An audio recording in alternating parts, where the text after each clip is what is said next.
On today's starting nine, Jake and Carl are joined by 16-year MLB veteran Ryan Dempster to talk all things behind the philosophy of being a starting pitcher, a long career, anything you could imagine that goes into being on the mound. Before that, we're going to run through some quick highlights around the league, but we're also going to spend a healthy amount of time this week chopping up a mailbag. That's right, some personal, behind the scenes, get to know the guys behind starting nine. Let's have some fun, boys. Action, and welcome back to Starting Nine, Episode 8. It is Carl here in lovely Chicago. We got Colin Cooper out of ones and twos, and of course, our resident Cy Young Award winner, Jake Garrietta in Austin, Texas. What's going on, fellas? Yes, sir, man. How's it going? We're dressed very appropriately, dressed very well. Want to talk about that off the top? We're matching today. Yeah, well, Old Elm is one of our favorite courses. You love playing there. Said you haven't spent a dime in the pro shop. I probably spent about $2,500, but it's beautiful gear, and I'm a golf apparel whore, so it is what it is. There's something about a nice golf club. This is different though, because it's one of the oldest clubs in Chicago. It's an all male club. Most of the memberships are corporate, so like these things don't even exist. I think the average age of the members out there is in the 70s.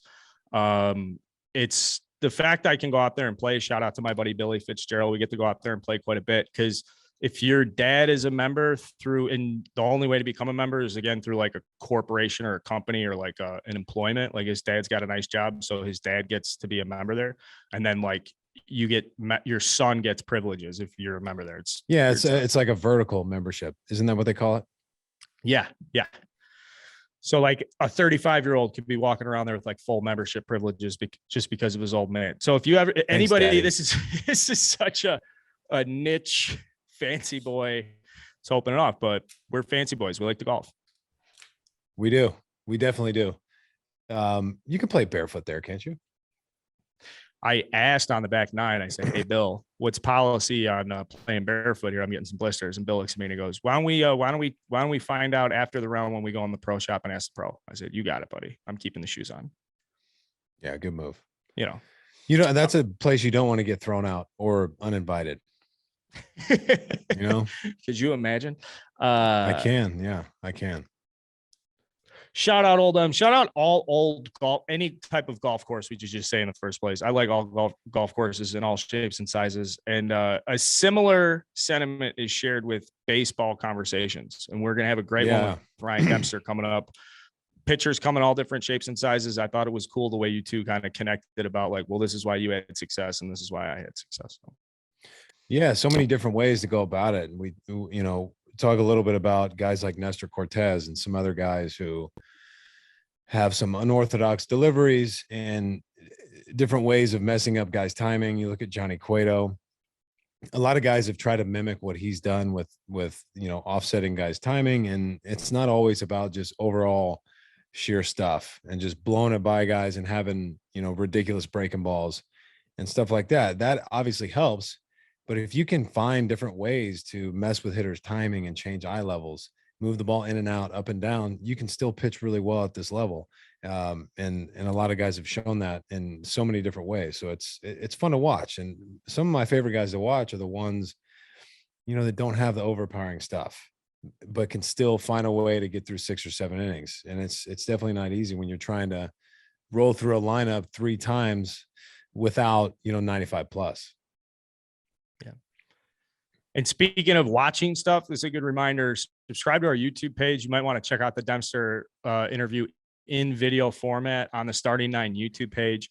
We bring out the baseball and we go through pitch grips, and it gets a little visual for a moment there. So if you're listening and you think it's better to watch, just subscribe to YouTube. I mean, do us a solid. So yeah, it's way better that way. And that's something I've talked about for the last 2 fucking weeks. I got to get a baseball on the desk. You know, just for visual purposes. Gotta have it on the desk. Maybe just a dozen. Have a dozen major league balls. I need to get shit's not free anymore. So I guess I gotta order those from Rawlings. I sent Stevie Cohen, who took care of me my entire career, ordering gloves and getting bats for the kids and this and that. And not anymore, man. Not anymore. Hey, what's your credit card number? All right. Yeah. I get it. Yeah. Check out it. We don't give out free ads on this show, but there's some sporting goods stores that I'm sure you're checking out. Speaking of ads, let's talk about our good friends at Celsius Energy. This show isn't happening today without Celsius Energy. And be honest with you guys, it helps you stay active and energized all day. I had some this morning to get me going. I've had a super productive day. We're in the midst of recording a wonderful show, all backed on the strength of Celsius Energy, made with premium ingredients, zero sugar, 7 essential vitamins. And it's not like a traditional energy drink, guys. The flavors are robust: mango, passion fruit, peach mango, you name it, they got it.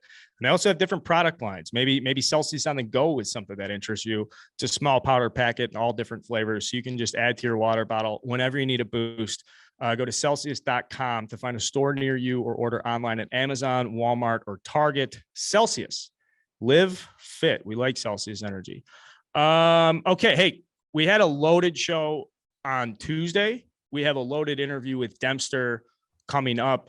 Heavy, dense baseball conversations, especially recapping out of that Memorial Day weekend. So we're going to do a little bit around the league, but I kind of want to have some fun before we get to the Dempster interview. You okay with that? Yeah. And I think we should do this probably a little bit more often. Branch out, bring in some other things, excite the people with some stuff outside of baseball. Yeah, we talk baseball a lot, but yeah, it's fun to bring some other shit into the show. So this is what I would say is now we're going to get into that part where it's like baseball players in the back of the bus conversation. So like, we're still going to be talking about the league. Starting nine is not abandoning baseball, but just like a little slice of like, the guys are on a long bus trip. So what do we talk about the back of the bus? But first, Jock Peterson, this guy is so hot. The Phillies, losers of 7 of 8.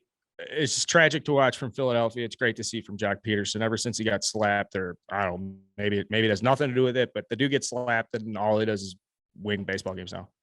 Yeah. I mean, maybe he'll have a teammate, in the clubhouse for the game, just kind of, give him one or two like pregame. It's incredible. It's fun to watch because he struggled a little bit last year, right? He had some ups and downs, and whatever it is, whether it's just change of scenery, being with a new team, reworking his swing a little bit, he's finding a way to get it done. He's way more consistent.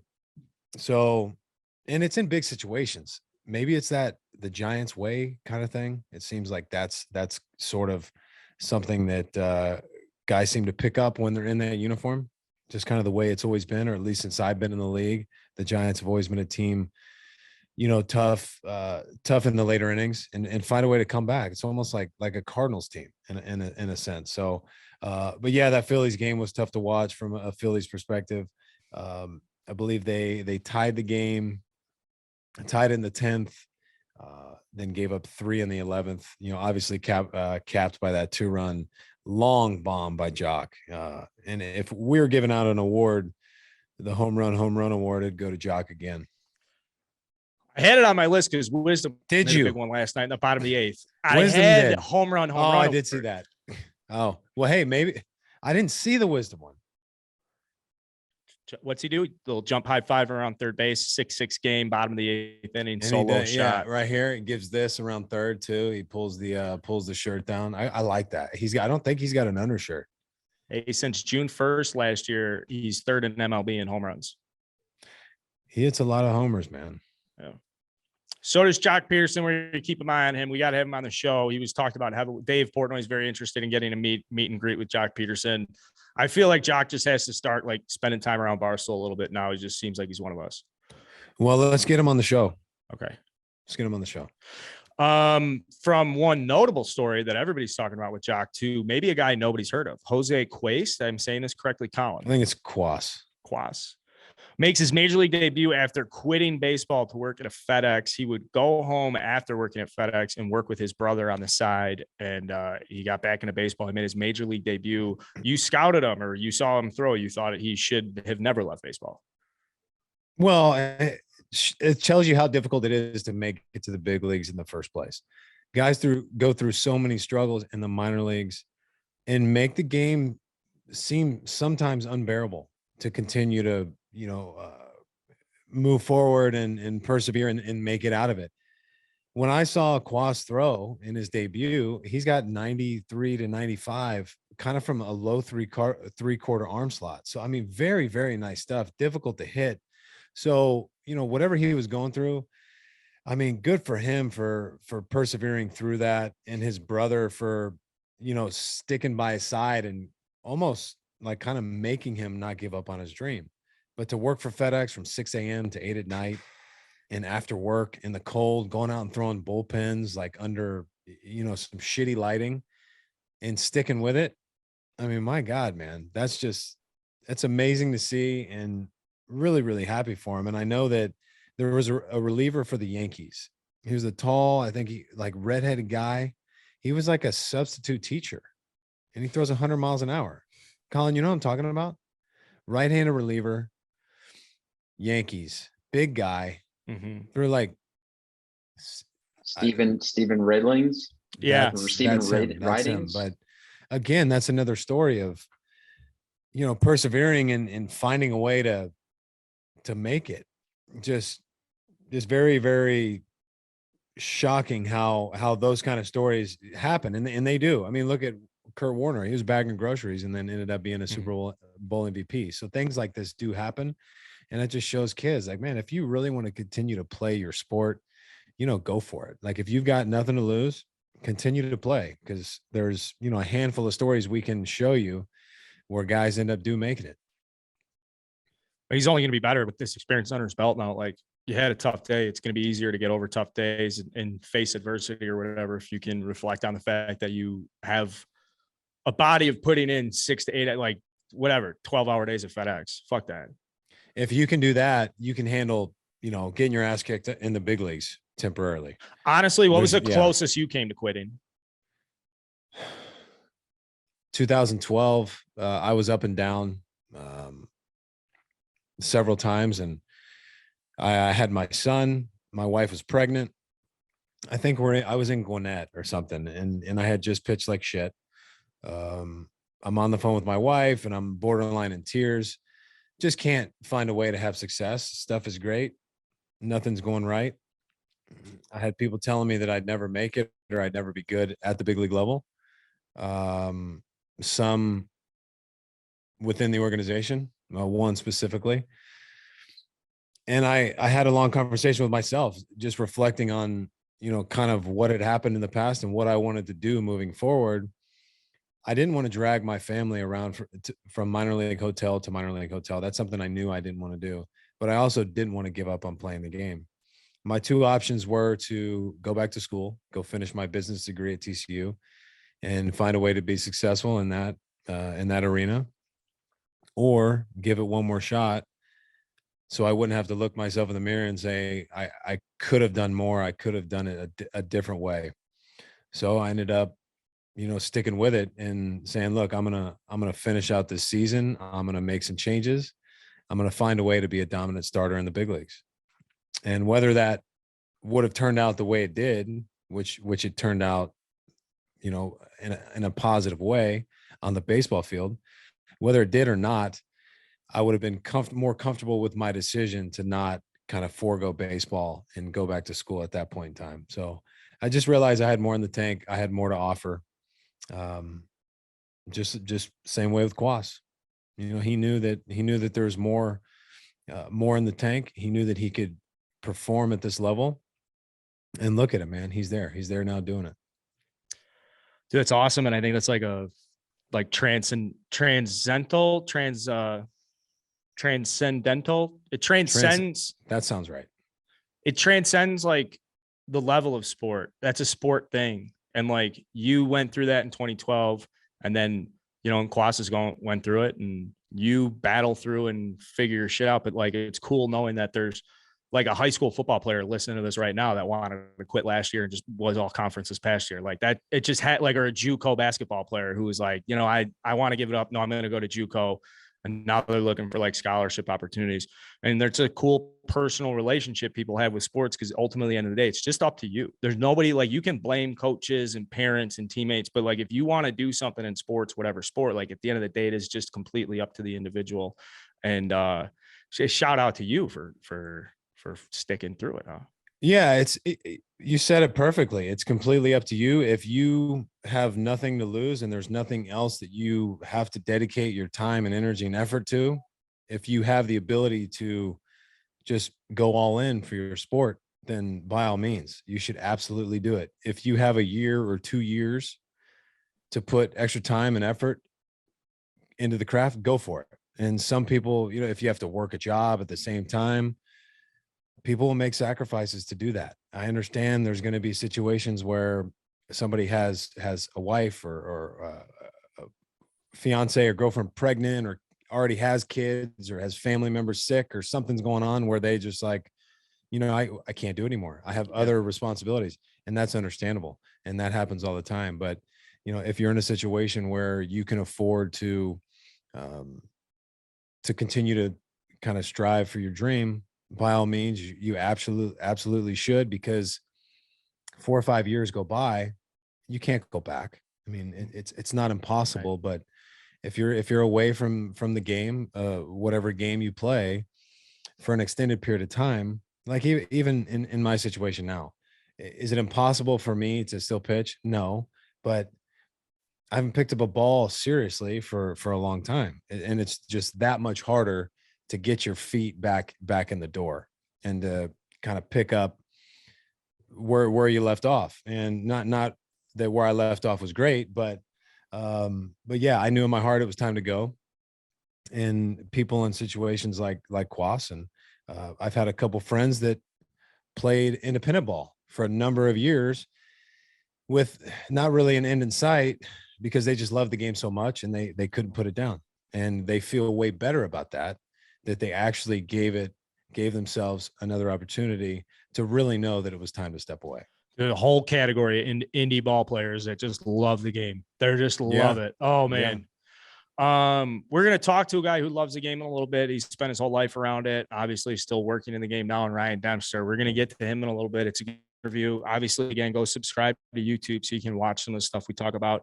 Pitch scripts. I do want to say quick before we move on, though, the payoff is, if you make it to the big leagues and you get to play in these stadiums, you get to play these big games, and that means people get to go watch you play. And the best way to do that, guys, use the Game Time ticketing app. This is the new ticketing app that makes it easier than ever to score last-minute deals on tickets to sports, concerts, and shows, and they guarantee the lowest price. That's a huge, huge, huge benefit here, guys. They guarantee lowest price. They crack the code on how to score deals on last-minute tickets. Honestly, guys, I've been using Game Time all season. It's the exclusive ticketing partner of Barstool Sports, and there's really no better ticketing partner out there. I'm getting crazy deals on going to all these Cubs games and sitting in the bleachers. It allows you to easily share tickets with friends via text, so you can get them into the game seamlessly. If you're planning a day, check out Game Time. Skip the hassle. Enjoy the moment. Download the Game Time app. Go to the account tab to create a login and redeem code starting 9 for $20 off your first purchase. Terms do apply. Download Game Time, last minute tickets, lowest price guaranteed. Redeem code starting 9 for $20 off your first purchase. Terms apply. Okay, we'll get to Dempster, heavy baseball stuff. Like, let's get away from the field for a little bit, just because we just keep coming in. It's like player this, that, award segment. And I just have a list of these questions. I've asked people send me questions. People handwrite me questions. They say, "Dear Carl, can you talk to Jake about this on the show?" I just keep setting these aside. I'm like, one of these days we're going to have a good time to go through these. So I've been stacking them. If you don't mind, I have a couple questions for you. Yeah, bring it on. Let's do it. All right. The first question is from Eddie from Hiawatha Park. Eddie's writes in, he says, Dear Jake and Carl, huge fan of the show. I unsubscribe and resubscribe every show and always leave a comment. Boom. Thank you, Eddie. Hell yeah, Eddie. Eddie says, I recently got a promotion at work and I now make significantly more money than the rest of my friends. We still socialize and go out. There's become a greater burden on me to pick up the check. Jake, you are somebody who routinely finds himself in situations to pick up checks where people eye you because you are considered, he puts it in quotes, like a high earner relative to average people. What advice do you have for me as my friends look at me to pick up checks? That's a phenomenal question. I deal with this all the time. There's a few things. It depends on how often you're going to dinner with these friends. It depends on how many people are involved in the dinner, the type of restaurant you're going to, and how often. So if you're going to dinner with these people, let's say once a week or once every couple of weeks, then it's probably not that big of a burden for you. Does that make sense, Carl? Mm-hmm. Yeah. Maybe once a week. I mean, if it's a huge dinner, if you're spending $600 or $700 once a week, that's a lot of money. And in my personal experience, I don't like to wait for the check to come and then for people to decide, like, am I paying, or you paying, or are we splitting this? I will typically, before the check even arrives, I will give my credit card to the hostess or to the waiter, to the waiter, whoever it is, because I just don't like that. And I'm in situations a lot where I'm with people who are very successful, and none of us really mind paying for dinners, but I still don't. There are some people in that group, in my group, that will kind of make it awkward and kind of look around a little bit, and I try and avoid that. So I will give my credit card quickly, and then kind of allowing these other people, or hoping that they'll get the hint, like, okay, maybe next time I'll give it to the waiter or waitress quickly. But again, it's a difficult situation to be put in. um I think that your friends just need to, every once in a while, just offer. And that's kind of what I like, is when my friends will at least offer. I might not even let them pay for it, but the Mhm. offer is what counts. Yep. So just kind of gauge that with your buddies. Do they ever offer to pay for dinner? Do they ever offer to pay you back? I would never let anyone really pay me back or pay for dinners, especially if, some of my friends that don't make a lot of money. I don't mind paying for dinners. It's more about, the thought of saying, hey, let me get this one, or I have some buddies who say, hey, let me get the small stuff. Like if we go to breakfast, or if we ran to fast food or something, like they'll pick that one up. But Mhm. if we're going to a nice dinner and we're out for a while, we're drinking wine or having cocktails, I'll typically pay for those, and I have no problem with it. It's a very good answer. And you've had a whole spectrum being a minor leaguer and now where you're at. For Eddie, before you get to this position, when kind of all your guys are in that same mode, like your mid-20s and stuff, and you guys are starting your careers, I'm just like a big proponent of like, just take it even, whatever it is. Like, just if you guys are going to split it up even and you're still that part where like everybody's going to throw a card down, there's nothing worse than the guy who's like, well, I only had 2 Coronas. And it's like, dude, Yeah, that don't makes it ever be weird. that guy. That makes it weird. And then also, like, Venmo's great, but then if one person pays, then everyone has to Venmo you. Like, Don't do that. I don't like that. I'm sure that are some restaurants where they don't really want you to give like 7 or 8 credit cards, Mhm. because it makes it difficult. And I see people all the time. Hey, I'll Venmo you this, I'll Venmo you that. I try and avoid it, but I understand that 30, 40, $50 to a lot of people is a lot of money. I understand that. So um if that's more of a reasonable way to handle dinners, then you pay for it, and get people to Venmo you, or whatever cash app that you use. But it does suck to be put in the position where you have to pay for every meal. Yeah. Next question is from Adam from Philadelphia. This one's short. Jake, enjoyed watching your time in the Phillies. Curious, as I get ready for beach season, is it okay for me to start skipping leg day? Well, that's implying that he does leg day. I think it's saying that like he's saying he implies leg day, but I'm reading this as if like he doesn't actually, he's not, does a committed Yeah. person a leg day would never ask if they could skip it. That's my read. No, and I mean, leg day does suck, but there's so many benefits from leg day. When you focus on your lower body, your upper body will benefit from that. And let's not act like when you do leg day, you have to go in there and do like crazy split squats and all these heavy weighted walking lunges and all this hamstring work. If you just want to do a few things, I mean, you could do, if there's a leg press, you can do light leg press. You can do a very light, like dumbbell RDL, and then like a leg curl. That's not a very extensive, a very difficult leg day. Just do moderate weight. Do like 30 to 40% of your max, and do 20 to 30 reps for like 4 sets. 20 to 30 reps? What are you, out of your fucking mind? You did it with me. I know, but I told you. Well, look, that's how hypertrophy. hypertrophy is, how you grow your muscles. Okay. And you typically do that by a larger rep set with lighter weight. So for people out there who dread leg day, maybe you're just doing the wrong movements.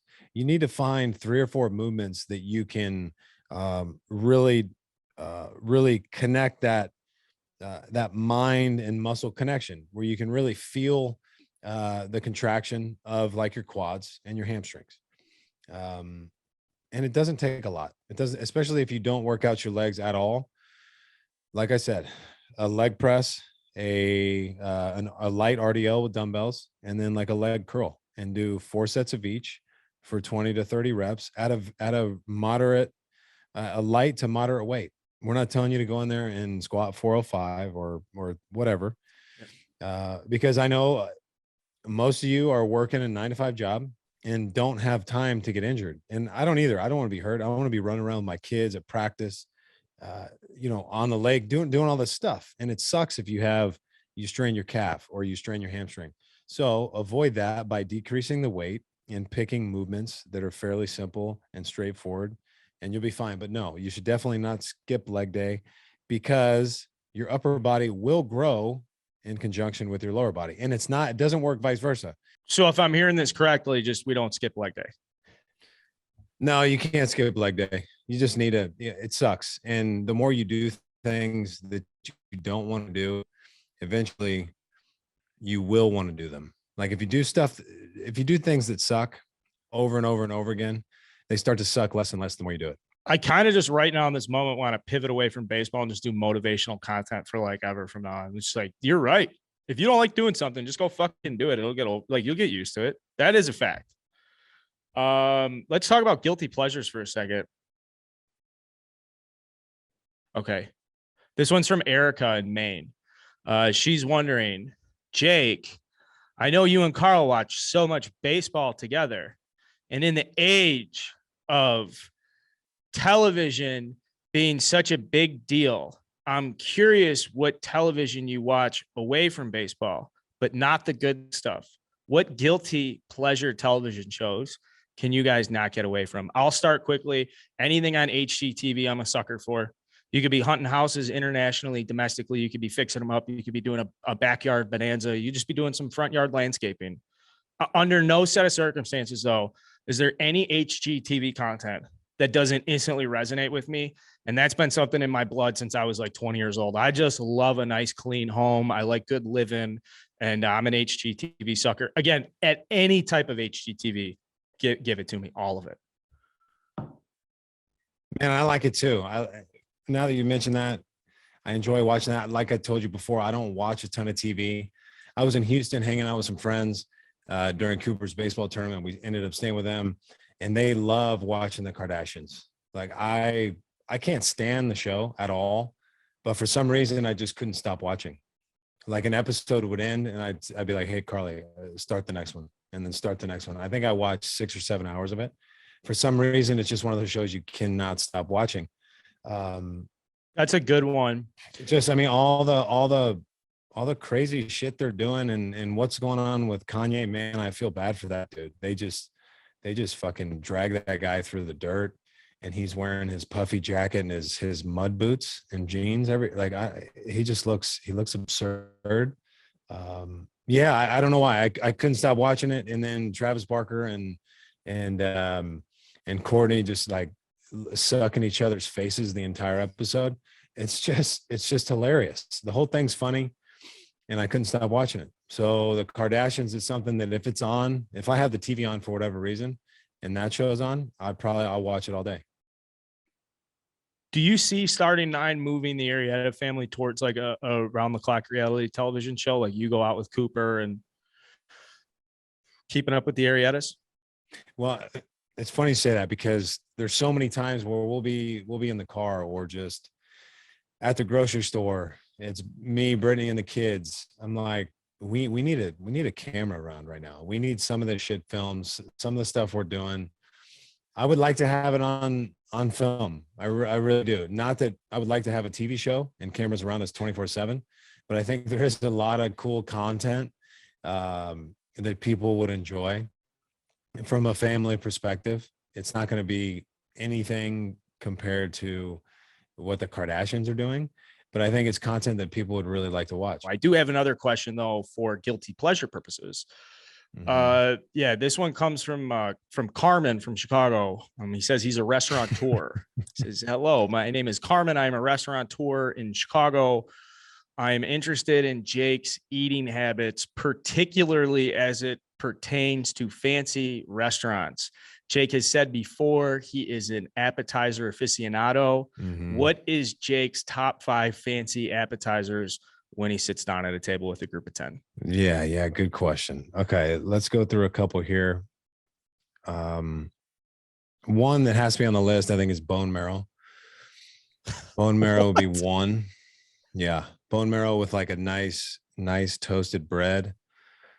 With like a where is it? It's maple and ash, or Bavette's serve it with like this like jelly that's kind of sweet. So like you get the sweet and savory. This question came from one of the partners at Maple and Ash. Okay. So bone marrow is great.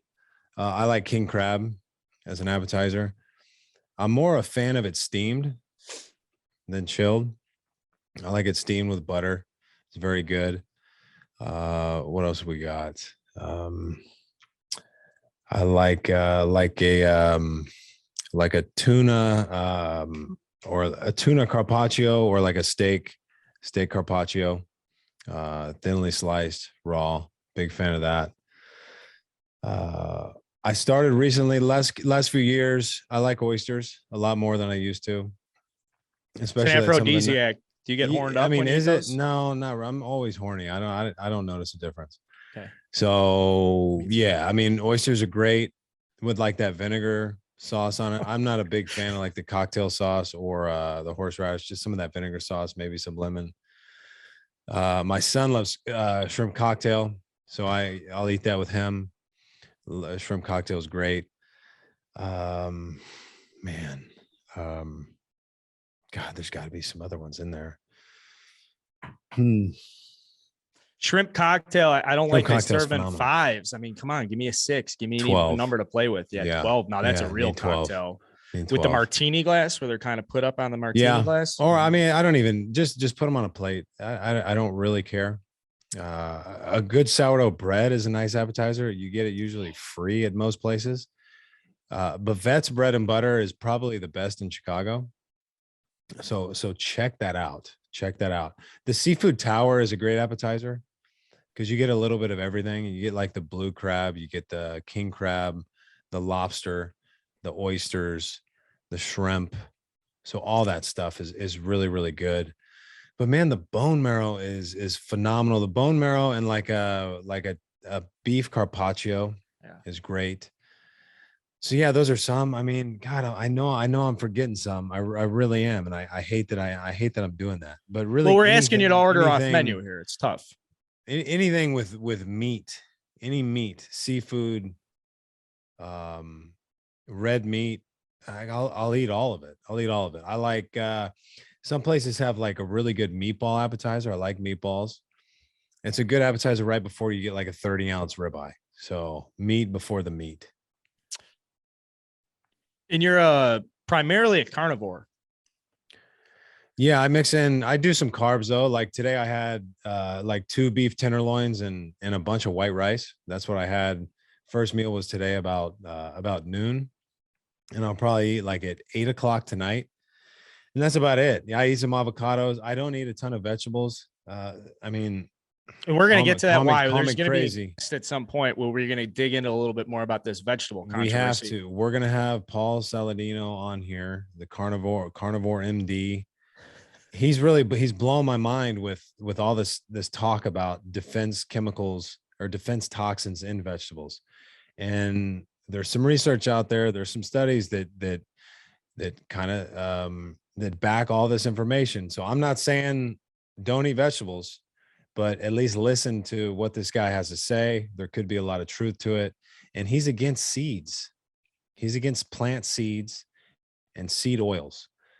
So we'll dig into that more. But yeah, a lot of meat, some oatmeal, some white rice, avocados, some bananas. And he says papaya and pineapple are the best fruit to eat. The least toxic like fruits or something like that. But I need to know more. Like I said, I've said this many times. I'm an idiot. I don't know much. I'm just trying to listen to people that know more than I do. It's a great way to go through life. It's a good recap of fancy appetizers. I like the strategy. If you're gonna go fancy, I had beef carpaccio one on my list. Shrimp cocktail, obviously that plays. The seafood tower. Anytime you introduce market price to the appetizer portion of the menu, you've caught my attention. That's like the official branding for fanciness is like little italic MP underneath the appetizer. And they fuck you there. They do. Do you think they size you up? You think they're well? I'll just give you a little, for instance. So we're in Seaside, and they have this really, really badass like lobster shack where they have lobster rolls. And 2 years ago, we go and lobster rolls are $18 a piece. Not a big deal, right? $18 for a lobster roll. You think, okay, I mean, it's not cheap, but 18 is fine. So it was me and Lackey with our families. We ordered 13 of them, and they were $42 a piece. 42. So it seemed like a little bit of a fuck job, but the guy's like, hey, they're 42. Do you still want them? And Lack's like, yeah, I need 13 of them. So. Yeah, John Lackey's not going to be shown up by the guy who says they're $42. Like, dude, John's going to come back and say, no, I only want 4 now. No, that's not John. Well, no, that's one of the. Yeah, it's one of the main reasons we go down there is for those lobster rolls. And then when our kids would eat like a bite or half of it. No, it's $42. I'm going to need you to at least eat the lobster out of it. Get your money's worth. Do you punish your kids if they don't finish one of these like avocado meals? No, because my kids are so good at eating, and I've told them this a long time ago. They'll be like, Dad, I'm done. I go, look, I trust you that when you're done, when you're not hungry anymore, you stop eating. And I put so much food on their plate that it's kind of preposterous to think they're going to finish all of it. Sometimes my son will. Palmer's a little bit lighter of an eater, but they eat very well. They don't go hungry. And you can't use like the dessert as an incentive. You can't be like, hey, you're not going to eat your flaxseed dessert or what? Like, cause it's not like ice cream sundaes are coming out of the area out of freezer. No, they do. They do. Look, you'll be shocked when you come to the house. You'll see. I let the kids have some stuff like that. We've got cereals and we got snacks and shit in the pantry. I tell them to understand how often to have it and to be mindful of your decisions. Like if in the morning, like if you want to have a bunch of bullshit for breakfast and you want a bunch of cereal, and then at lunch, like, okay, we go eat and you have a Dr. Pepper, like that's fine. And then at dinner, like if you want another Dr. Pepper and ice cream, like, no, that's where I'm going to draw the line. I'll allow you some wiggle room. I'm not going to deprive you of things, but you're not going to get it for breakfast, lunch, and dinner every single day. And I think that's a pretty fair thing to teach your kids, that it's moderation. And most adults don't understand moderation. So I'm trying to teach them that at a young age, and they're pretty good about it. There are times where we went and saw Top Gun last night. They had a blue icy, and then they had they had pizza, and they had some popcorn, and they had corn dogs and French fries. Okay, but earlier in the day, I didn't let them have like the Dr. Pepper that they wanted and stuff like that, because I'm like, hey, we go to the movies, we're gonna let loose, and you're gonna have whatever you want. Could use that influence in my house, but like you said earlier, it's the hard stuff. You got to do the hard stuff. It gets easy over time.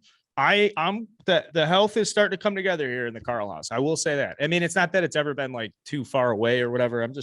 I fashion myself though as a regular guy who likes to do regular guy stuff. And if that means getting into 24 buffalo wings on a Saturday afternoon just because things got carried away and you had a couple too many pops, like that just happens. That. Yeah. Wings aren't bad. They're not bad. I used to quick story. I used to go to Hooters with some of my buddies and smash 50 wings. We'd get 150 wings. And we'd see who could finish, the 50. I always ate the 50. I had, a huge fat Mexican guy was one of my best friends. His name was Joey Esquivel. We called him Pinto. And then one of my smaller friends, my smaller friends would eat like maybe 15 or 20 wings. But that was the thing we used to always do. I mean, the wings aren't the bad part. The worst part is just all the sauce, but you need it. You got to have it. I like spicy barbecue. If they'll allow it, I want barbecue mixed with their hottest hot sauce. That's my favorite right there.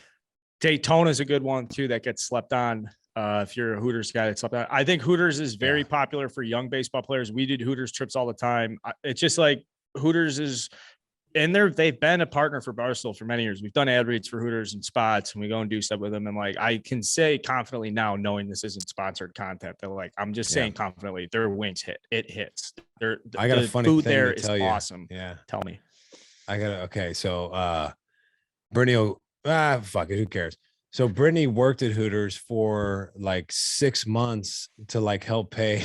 She's going to hate me for this, to help pay for her college. I mean, she has huge tits and she's very beautiful. So she worked there for like I'll have to confirm, 4 or 5 months, like to help pay for her school. And she made like thousands and thousands of dollars. So I would go in like towards the end of her shift and kind of check on her, see how she's doing, maybe order a little bit of food. And I feel like every Hooters is the same way. There's the same like 5 or 6 to 10 like old dudes that'll go in there, drink a few beers, and then tip like $100. And that's kind of how she paid for a year or two of her school. It was great. I loved it. That honestly, Mrs. Carl used to work at a tanning salon in college. I wouldn't trade. Great formative experiences. Obviously, not anything you want to make out of career, but she now knows everything that has to go into the tanning process. We like that in the Carl house. Odd jobs. No, credit to you though, complimentary about your wife. So it's not like you're just throwing her under the bus. No. I think it's funny. I think it's a funny story. You know, we didn't come from a lot of money, so we had to do certain jobs to make things happen, to pay for school. And that obviously in her situation, it worked out very well. She worked at Target for a little bit. And funny story there. So if she got a certain amount of customers to fill out these like Target credit card applications, she would get to get off work like an hour or so early. So she would call me and she'd be like, "Hey, come fill out some of these applications." So I would fill out like 15 applications so we could get her off work an hour early. I mean, just what a hell of a boyfriend I used to be. And I'm well trained to say clearly that's not credit card fraud, Colin. I saw your eyes perk up there that we were going to get in trouble for that story. It's not. I know you're keeping it tight, but I have two more questions. I have two more. You brought up Top Gun. This one I'll let you pick. Do you want the Top Gun question? I have a serious financial question. Let's do them both. I'll do them quick. I need them both. Okay. Yeah. This is from Miles from Philadelphia. And he's curious. He said that you went and he heard the rumor that you saw Top Gun. He was just curious where it ranks in your action movies all time. Well, it's up there. I didn't have the highest expectations because sequels sometimes just fall slightly short, but it was worth the wait. Miles is a good friend of mine. This movie was shot or filmed and shot, and they've been done with it for a long time. I mean, it took 3 or so years for this movie to come out. I mean, Tom Cruise still looks like he's 35. Jennifer Connelly is absolutely beautiful. Miles is tan and jacked, beautiful hair and a great mustache. Played Goose's son. He was a 10 in that movie. Just a phenomenal story. And the mission that they had to go on was very well thought out. Tom, ends up back at Top Gun and trains the best pilots in the world. It's just a phenomenal movie. Mm-hmm. I'm glad that they did the remake. I'm glad that Miles was a part of the movie, and well done. Where it ranks in action movies, we'll have to readdress that. But movies have been kind of a letdown for me over the past several years. This one kind of got me back interested in going to theaters. And then also another Mission Impossible is coming out in July of 2023. I mean, Tom Cruise, he's timeless. We need to find the doctor that he goes to so we can get on that program. Yeah, I'm up for that. It's crazy. He's 59 years old and he looks like he's 32. So he looks way better than I do at 35. It's crazy how good he looks. Good for him. I'll say this about action movies. The thing that hits about Top Gun is the original in the 80s. That was back when they just made movies and were like, hey, what if we had one with like badass planes? And like, yeah, that's cool. Like, we'll start there. We'll start with this concept of just like badass planes. And then, you make a movie with guys shirtless on the beach and it's a cool soundtrack and it becomes this like cultural thing. But back then they're not making movies like engineering it backwards from the box office. And they know this recipe for success. So it's cool to see that they take that concept from the 80s and then are able to apply it to still be a box office success. Because to your point, Jake, movies just, if it's an action movie now, it's like a fight movie or it's like a heist movie or it's like, it's just some cool badass fight sequences.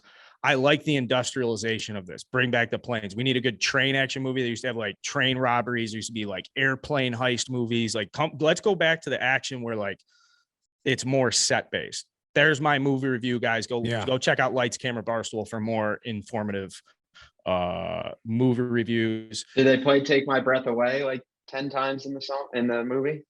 Dude, they actually didn't. They actually didn't. I was a little upset by that.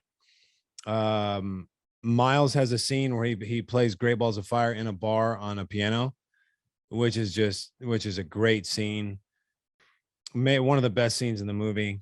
And one of my favorite things that they do in movies, like remakes or sequels, when they show old pictures and footage from like the first one. So like they show a bunch of pictures of Goose and with Maverick and Iceman, just kind of up on like on Tom's locker and like in his house or whatever. I love that. I love when they have like some of the original movies, like pictures in there, and they did a lot of that in this one. It's kind of a nice touch. Okay, we have to get to this Ryan Dempster interview. It's a great interview. Yeah. It's a heavy baseball interview. We're going to go behind the scenes. Before we do, though, there is actually one last question. This is from our guy Coop from New York. Coop is asking, he's interested. Okay, let me just see Coop's email. All right, here it is. Hey, Jake, this is a question for you and you only. While I respect Carl's knowledge about baseball, the subject matter expertise in this question specifically lies with you, Jake. I am a virgin, and I am planning on losing it very soon to a woman that I love. She is letting me decide if I wear a condom or not. I don't want to wear a condom. I want your advice on this. Should I raw dog it? And if I do I pull out or stay in? Yeah. You got from Coop in New York. I mean, to get the full effect, you can't wear a condom. And I know that's probably not the best thing to tell you, but if you want to know what she really feels like, you can't put a condom on. I have a good friend, my best friend, my catcher from TCU, Andrew. Like he's been married for 10 years and he's got 2 kids and he's still wearing condoms. This fucking guy. Because Carly doesn't want to get pregnant again, and I understand that. You got to go get snipped. This is a different story. What's the guy's name again? Coop. So, yeah, just look, like you can't wait too long to pull out. I mean, people are like, "Oh, I pulled out." No, you fucking didn't. You were in the process of coming, and then you pulled it out. Seen it so many times. Yes, so many me too. times. So many times. Okay, so don't wear the condom. Pull out at the appropriate time, and then you won't have anything to worry about because you want to know what she really feels like. All right, Coop. So there you go. All right, we have and by the way, I'll just chime in on this. I don't, I like, sex, feel it. If that's what you want. It's kind of like how we talked about athletics. Like you can't blame your dad for bad sex, and you can't certainly if you have good sex, it's because of you. You can't blame it on anybody else. It's not because Jake gave you bad advice or you're nervous, but take his advice and use it willingly, I think. But don't. And hey, one more thing. One more thing to people that don't, that have a complex about the size of their dick. Look, you get one of them, you better learn to love it. That's all I can tell you. Okay. Fall in love with that thing. And you're right. You can't blame your dad. You use it right. It's up to you. So that's it for our first mailbag. We'll 100% be bringing this segment back with probably some regularity, I would imagine. Let's get to the interview, though. Let's get to Ryan Dempster. Like I said, is one of my favorite pitchers for a lot of reasons. He came over to the Cubs in the middle of his career. Obviously, I'm a diehard Cubs fan, and I got to watch him change and adapt and fit into a good team and then stick around and be a leader for the Cubs. And then since then, he has stayed with the Cubs after winning a World Series with the Red Sox in 2013. He's been an advisor. He's hanging around the team. We'll talk a little bit about that in the interview. But really, for me, this is a cool interview because it's a guy who loves baseball, who's dedicated his life to the game. And there's some really cool back and forth between Jake and Ryan about the mentality of being on a mound, what type of decision you should make about what to throw to each other. And we have some fun with it. So it's a long interview, but it's a good one. And there should be a lot of good substantive baseball stuff that hopefully makes the game more enjoyable. After you come out of the interview. So let's get to the interview. Let's get to Ryan Dempster. All All right, we're in the interview portion of today's show. We are joined by 16-year MLB vet Ryan Dempster. Ryan, thanks for coming in studio. This is our first in-studio interview with Jake out of town. So yeah, it's the first for he's us. Been there before me. So, and I should say at the top, I'm going to raw dog this interview. Oh, I like it. Yeah, ball guy in studio. I'm not going to leave him behind.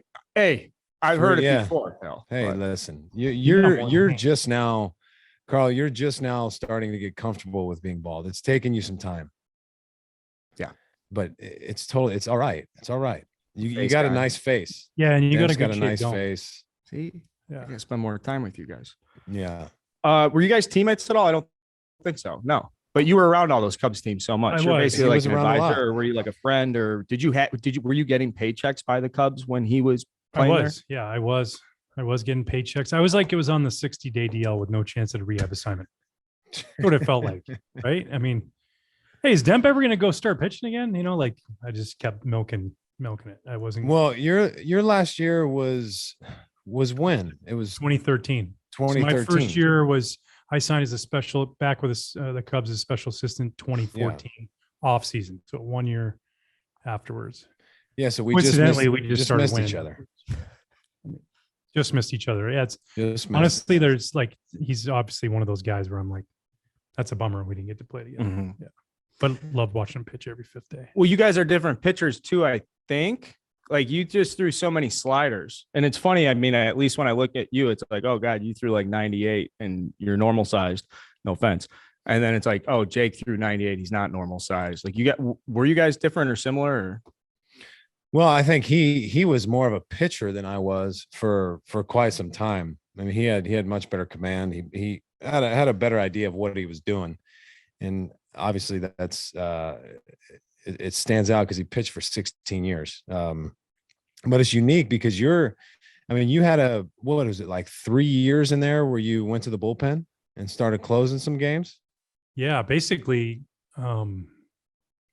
missed all of 04 until August, came back as a reliever, started 6 games to start the 05 season, and then closed for the last, 05, 06, 07. And when you when you started in 05, was that a decision made by them, or did you guys have a conversation about your usage, or how did that happen? Yeah, well, what happened was in 04, I signed in January of 04. That kind of Chris Carpenter led the way with this. It was a 1-year deal, team option, fresh off of surgery.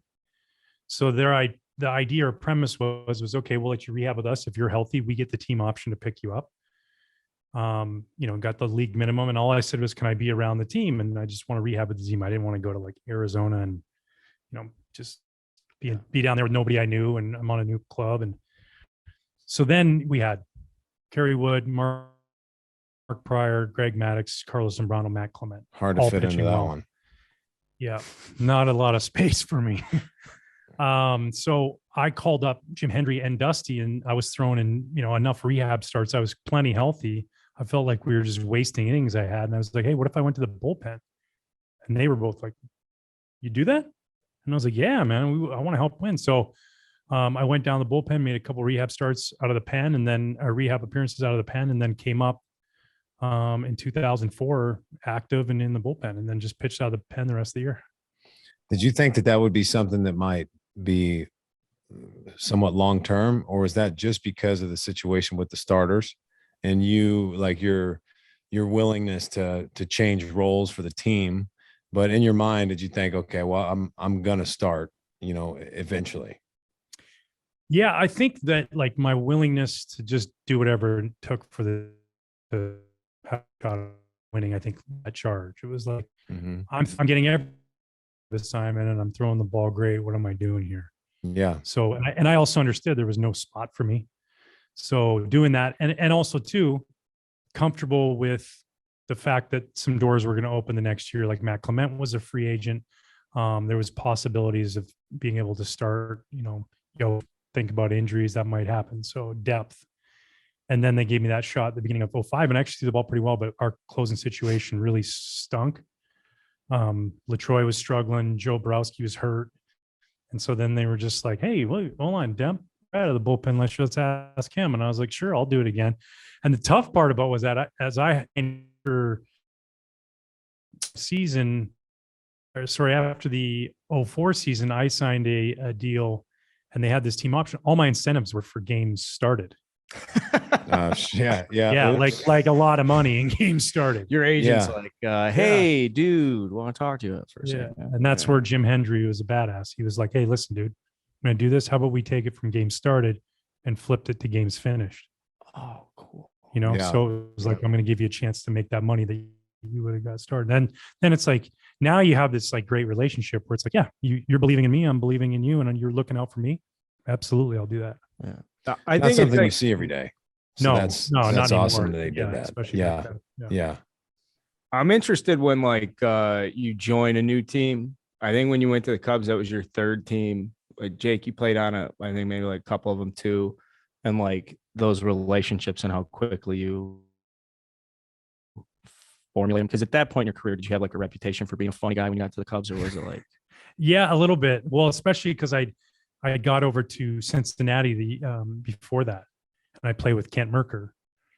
And then, so when I came over to the Cubs in 04, hurt, knowing I wasn't going to play for a few months, Merk was like, hey guys, it's really cool. We got a mascot, like the clubhouse mascot. And it really was for me. I was there for morale. I was there for picking guys up when they were down. I had nothing else to do.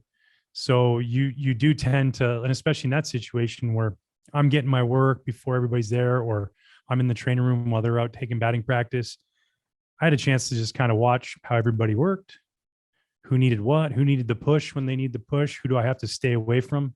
There's guys that are scary, that there's, they're doing their business, and then, making sure that there's enough beer on the bus and the plane ride, all that kind of stuff. Well, that's a big part of it too, Demp. And like when you're rehabbing, it sucks, but like if you're able to stay around and kind of be a part of the team and kind of build those relationships, and you've always been really good at that. But and I try to do the same thing. You go to a new team, all right, I'm going to do my best to get to know these guys as fast as possible. Learn their personalities, build the relationships, because I mean it makes it so much easier to pull for guys that you really genuinely care about, and you spend the time to actually get to know. And there's a lot of guys like that. But I mean, guys like yourself, a team might have one or two, and then you kind of have to coax some of the stuff out of guys. Some guys are a little more reserved, or just kind of so in tune with their routine that it's kind of hard to kind of get them away from that sometimes. Guys throughout the day, guys are hitting, they're eating, they're in the training room, and then it's game time. But you know how it is. You got to find time to kind of dick around a little bit. Right. Because we're at the field so many hours in the day. You got to break it up a little bit and kind of fuck with your teammates and enjoy it. Yeah. And like you said, recognize that, like, you can't, like, Jake's going to throw a bullpen and he's walking out for work, right? That's his work time. He's getting ready to put his work in. That can't be the time I mess around with him. He's prepped and he's ready to go do that. Now he gets down, he's finished working out, he's sitting in his locker. That might be the time you sit down and like, how's life? Or like, dude, did you see this last night? Or did you hear about this? And, like, what do we do when we go to Cincinnati? Like, those are the moments where you start to break things up and you start to create this kind of family, because you mentioned it, we're with each, people don't realize more than any other sport how much we are with each other. 162 games, another 30 games roughly in spring training, plus a couple extra weeks tacked onto that, roughly 200 and something days together every day. Yeah. All the time. It's almost like, and I'm not comparing it, but as far as a camaraderie stance, it's like we're like a SEAL team. We go on our little hiatus for a few months, we all go off and do what we do, go travel the world, and then we all come back in together with the same goal to go out there and kick ass and win a World Series. Yeah. So it's like, how do you bring everybody back together? Like, team dinner. Oh, what's your excuse? Why are you not coming to team dinner? I got family here. Cool. Family can wait. Yeah. We got to have it down. So Right. we're going to have this moment because we need this together as our family in order for us to move along. And it's super important. And he's, obviously really great at being a teammate and bringing guys together. And it was something I took a lot of pride in. I enjoyed it. So who is one teammate that you like You say like, oh, he's going to get his work in. Is there a teammate you guys can think of in your history where you're like, oh, it doesn't matter if he's getting his work in or if it like he could have just gone 4 for 5. You're like, just don't fuck with him. Just don't say anything. Early on in my career, Alex Fernandez, he did not just like leave him alone until you're away from the ballpark. He's going to snap your neck. It was just like, he just was angry. It was like, I'm working. I'm in the cage. I'm working. I'm swinging and bunting. I'm taking comebackers. I'm working. Stop jacking around, and for me, a young guy, that's all I was doing. So it was like, I had to learn that. And he really, really stood out as far as what Moises Alou was another one. Oh, really? Incredible guy and great teammate away from the field. One of my favorite, but you just leave him alone. I feel like if you're not wearing batting gloves, you have to have like a little bit of a loose. Yeah. You got to be a little bit kind of crazy. When you pee on your hands for calluses, Mm. and it's like, you gotta be, and those forearms, they're scary looking. You think he did that maybe because he liked it too a little bit? I don't know. I'll ask him next time. Hey, who was like that? Not with the pissing, but Kevin Gregg was like that. He was a tough guy to approach. But super sweet guy, but he's kind of scary. Did you ever play with him? I played, and I thought the same thing because I saw stuff that happened in Baltimore with Big Poppy. And two Titans going at it. Yeah, it's like he was like we had him and Bob Howery on the same team, so it was like you felt comfortable getting into a fight with anybody anytime. When you have multiple guys in your team that can grab people with one arm and throw them off a pile, yep, that's a nice feeling. But watching that brawl kind of unfold in the dugout in Fenway. And Gregor and Ortiz are going at it. They swung and missed a couple of times, and then everybody gets in the pile in the middle of the field. And I look over my shoulder and I see Jonathan Papelbon has Jim Johnson in a full Nelson, and I just fucking started dying laughing. I just could not stop laughing. But yeah, I kind of expected one of them to connect, but nothing happened. They're kind of slow guys, so. It's probably good that they didn't. Yeah. What about guys that like, you fucked with them, then you had to like keep your eye out because you knew they were going to get it way back.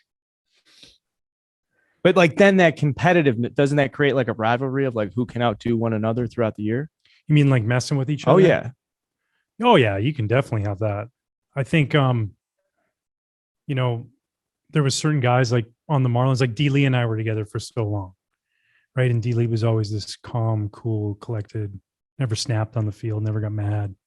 And then I would do something and D. Lee would get mad and I'd be like, oh man, oh boy.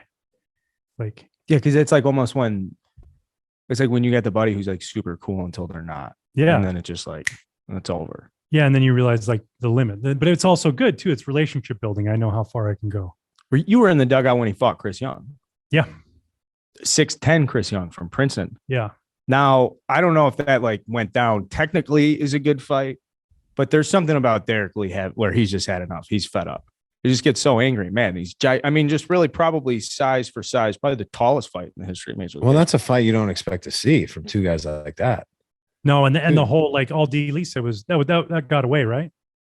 Chris Young is like, what are you talking about? He's like, oh, okay, I'm done with this, and went out there and it was like, oh man, like we never see D. Lee go like that. It was the only time he ever did that. Yeah. And so, all I remember from that brawl was Gerald Perry was our hitting coach, and he had PV in a headlock. Like you talked about the full Nelson. Yeah. PV was purple. It was like, he's trying to get away, but Gerald just had him and he wasn't going anywhere. It was a good brawl. That brought our team together.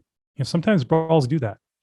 They bring bring a team together. They you got to appreciate a good brawl. My only concern is when so many guys together in the center of the field, guys in spikes, people getting hurt just from guys falling on each other or getting stepped on. It's not a bad thing if two guys want to go at it, but it's all the other activity thrown in that makes it more dangerous than it needs to be. Like, what do you think? I'm sure you enjoy it. It gets your adrenaline going. It's kind of fun to see every once in a while. And if your guys are getting thrown at and it's reciprocated, something might happen. But it's just the way that it's handled sometimes kind of bothers me. But the fact that if someone's throwing 100 miles an hour at me or my guys, you might have to go see somebody. It's plain and simple. That's how it is. I think I couldn't agree more. And I think that I think that you could solve a lot of problems in Major League Baseball with all of that. If we would have, you can't leave your position. What's the reason? Like where, first of all, one that needs to go away flat out, stay in your bullpen. Never in the history of the game has it been like, man, that brawl was out of control until the bullpen came in and saved the day. Yeah. You know, like it's always fine. And then some loose cannon from the bullpen comes in throwing haymakers and here we go again. Stay in your bullpen or go visit the other bullpen. Like you're not allowed to come out. Yeah. And then you talked about it kind of like that. Yes, to go. And then another thing too is like if you're sitting there and you want to throw at me, you're gonna think twice if you know that it's gonna be me and you. That's like, right.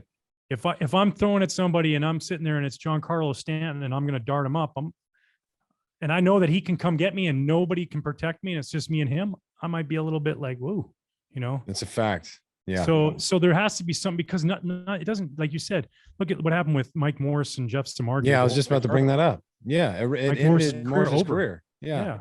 On Jeff Samardzija, this dude's ran over the middle plenty of times on national television and he didn't even get phased by it. Mike Morris is like, concussion, I'm done. Yeah. Mm-hmm. Out of Bryce Harper and Hunter Strickland's fight. Yeah, so, let them two go at it. I that'd probably be a nice little interaction with Strickland and Harper. Yeah, just like them. It's like hockey. Let them throw a couple punches, and then then somebody can break it up. And two, it also stops the hitter from barking. Like, oh, I'm gonna come get you. I'm gonna come get you. I'm gonna come get you. Really? Then come on out, man. Yeah. Oh, is there a lot of? Is there? Yeah. Well, hitters fucking talk. Are there hitters talking like that active to you guys? I remember it happens. Yeah. Early on in my career, I hit a guy off the Reds, Michael Tucker, and he was chirping. He's chirping, and the media asked me after the game, what happened? Do you think he was going to come out there? And I just said, hey man, last time I checked, there's not a fence around the pitcher's mound, so he was welcome to come out there all he wanted. Well, then the next day I come into my locker and my teammates all built a fence around my locker, which I thought was pretty funny. So they had to laugh off. See, good teammates. They're making me laugh on an uncomfortable situation. They diffused everything. We went on to just lose another 100 games. Mm-hmm. Well, Lackey would always say, he's like, hey man, I'm not a pitching machine. Like, heads up. Like sometimes, he's not. Yeah, were there times we probably how many guys did you throw out in your career on purpose? Like where you're like, I'm protecting the team. Only once or twice, really. Like not rarely ever. And one was A-Rod. All right, let's go. Hey. Yeah, and you did too. Yeah. We're in Baltimore and we had been getting our shit kicked in, and a couple guys of ours got hit, so you had to drill them. And it's funny we're talking about this. I'm not sitting here advocating for throwing at people. He hit him in the knee. He hit him in the right spot. I talked about him earlier. I had to drill Moises Alou. You know how terrified I was? I was at the Cincinnati Reds, and Moises Alou came up 2 out after they've been drilling LaRue. Pryor's throwing at LaRue's head. I'm like, I got to make a statement. And I hit him in the leg and just like looked down. I'm like, don't look at me. Don't look at me. Just look away. And you know what? Because of that, he understood. He just sat there, took his shin guard off and his bat and went down to first base. Nothing was said. He didn't bark at me. Why? Because I did it the right way. He knew that I was protecting my teammates. And the reason we say protect teammates, and people say, oh, I wasn't trying to hit him. I was just pitching inside. Okay. At some point, if you can't pitch inside without drilling dudes, then don't pitch inside. That's Buck Showalter's big thing. Yeah. Even if it's, and he's been that way forever. Since when I had him in Baltimore, it doesn't matter if it's intentional or not. There comes a point where you have to stick up for your guys. Yep. 100%. And yes, probably 95% of the time it's unintentional. But like, or this one, Jake, how many times you throw an up and in fastball to a righty, right? And the dude fouls it off or check swings and it almost hits him. Yeah. So in my brain, I go, where's a good pitch to throw? Up and in, because he's swinging and offering at this pitch. Now I miss 2 inches to the right and it hits him. And everybody in their dugout thinks I'm throwing at him. He thinks I'm throwing at him. I'm like, dude, the last pitch I just threw was 2 inches to the left and you took a full hack and fouled it off. So I'm not throwing at you. You're telling me that you want to swing at that pitch. I'm going to throw it there. And when we're throwing 95 to 100, pitches, physics play a little small part and a little bit slight different release point, and boom, you're getting hit. Yeah. What about that? What about A-Rod? That was on purpose. When you get into paid 5-day vacation ever. When you get into throwing, above the shoulders, at guys. I mean, look, you know, a lot of guys have kids and they have families. Like you're getting into territory that's extremely dangerous. So like if I'm standing there in the box and someone's chunking it at me at 96 miles an hour near the head, we're gonna have a big problem, as you should. That's just that can't happen. So to clarify, the two ways you'd make this better. You have two rules: no bullpen fighting, so kind of just stay in your position, and then the second rule would be isolated, designated time to kind of square off like hockey match, like right a in the hockey moment, fight. in the Like moment, right there, in the moment. drop literally But I drop can't- the as the- gloves. And like, you know, like let's rationally think about that. There's 8 other guys out on the field and then 2 dugouts. So instantly you have roughly 5-on-1, right? Because you got the infielders and the catcher are going to get there before anybody else. So why is that fair that if you feel like you're getting thrown at, that you get to charge the mound? And if the pitcher doesn't want anything to do with it, he can just like run away, Mm-hmm. you know, or he can turtle on the ground. That's fine.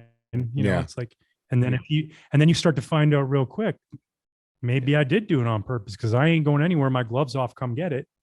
Now it's like, okay, so rather than this whole melee where Jake was saying people get stepped on, you're on your shoulders, you get concussions, you get twisted knees, a lot of unnecessary stuff. I think it would actually make it less likely that guys would go to the mound, and they would only do it if they truly felt like they were being thrown at on purpose. You know, just like in hockey, a good clean hit, somebody's not popping up to fight most of the time. It's like, that was a good clean hit. Yeah. Dirty play, let's go. You know, you can't leave the bench 20 games or whatever it is. 10 games, you leave the bench. Cool. You leave the bullpen, 10 games. Yeah. Hey, Your I whole saw a bullpen. good You got a whole portion. shuttle. You Bring bring the up AAA, Yeah. bring the Yeah. shuttle bus up. I saw a good portion of what happened in Cincinnati, like with Votto and Wick and Strickland throwing at Wisdom. What was Joey so upset about? Because he never got hit, right? He had a couple pitches that were close to him. Because he was really upset. I think Joey was just really upset that he's hitting $180. Okay. You know, and like, you know, when you're going through those times and you're frustrated, you're not having those seasons you want to have, and it's just frustrating. And then Rowan says something because of his bat flip, and then Joey's like, I didn't say anything to you, you know. Yeah. And then and then Rowan stopped, and then Joey kept going. And I think he was just, you know, it's frustrating, right? Like you're not doing as good as you want. Your team's not doing as good as you want. And then somebody's chirping after you draw a walk. And it's like, what are you talking about? And the next thing you know, emotions. And Rowan wasn't really saying after that, but then Joey was. And then Hunter, I don't know if he did or didn't. I just know Oh man. Well, I just know that he's the kind of guy that if he hits somebody, Yeah. might have been on purpose. yeah, I mean it looked fairly intentional, even though he didn't have the greatest command. I mean, fuck, Wisdom wore that right in the forearm. That didn't. Yeah. And it I'd was have supposed to be a been upset. fastball down and away. And it That's missed what I'm by, saying. Yeah. You know, Yeah. 2 feet. Well, I don't know. It didn't sit well with me. No, and you know what? Kudos to the Cubs bullpen, because it could have been really easy to just come in and start retaliating, and now you're getting people hurt for no reason. Well, real quick, I wanted to ask you about this because we were talking about, you know, how you were a starter, then you went to the bullpen. Very impressive how in 08 you came out and basically you had your best year as a starter. Oh yeah. Yeah. 2000 was good. 2001 was okay, but 2000, I had a really good year starting wise. Yeah. But in 2008, that was, you know, if I can compare it to anything you've been through, it was one of those ones where you went through that stretch where you're just what number Yeah. on that date of the dime do you want me to throw it to? Yeah, right. And for whatever reason, you know, people ask about that, like, and how to quantify it or explain it.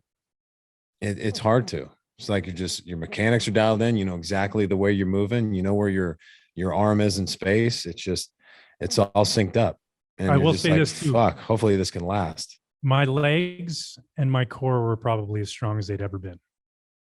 So when you talk about lining those things up, your mechanics being in sync, when you can control your lower half Yeah. like that, so that, you know, you're landing, when you're landing, it's easy landing, you know.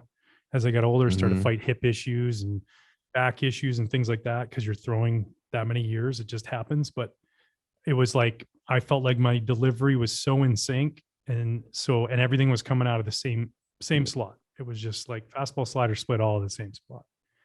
And I felt strong. It didn't matter if I threw, 115 pitches, 120 pitches on a Saturday. On Monday, my bullpen, I felt fresh, ready to go. It was a lot of fun. Is that the first year you threw a split?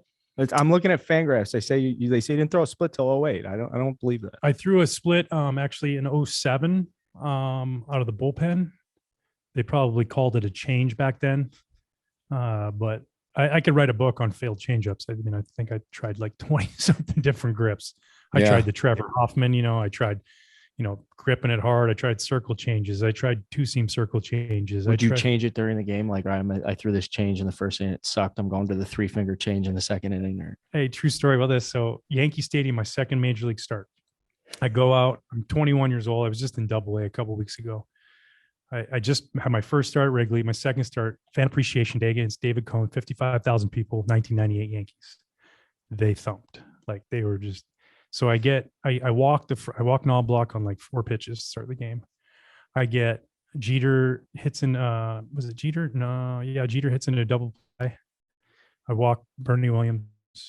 I walk Tino Martinez. Now I got Darryl Strawberry up, and I'm like, just like 20 minutes ago, the whole right field bleachers was doing their chant, and, have him come out. He's DH, and I get 2-0, and Greg Zahn's catching, and he just keeps throwing down signs, and then he's fastball in, fastball away, slider in, slider away, calls time, comes to the mound. He goes, "What do you want to throw?" I said, "A changeup." And he says, "You don't throw a changeup." I said, "Yeah, I know.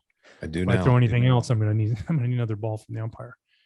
And he sure as shit just threw a changeup. It was like 88. Wasn't even a changeup, it was just a good sinker, and he hit a rocket to D. Lee at first base, and D. Lee made the play. But like, that was how much of a changeup I had. It was just like on the fly.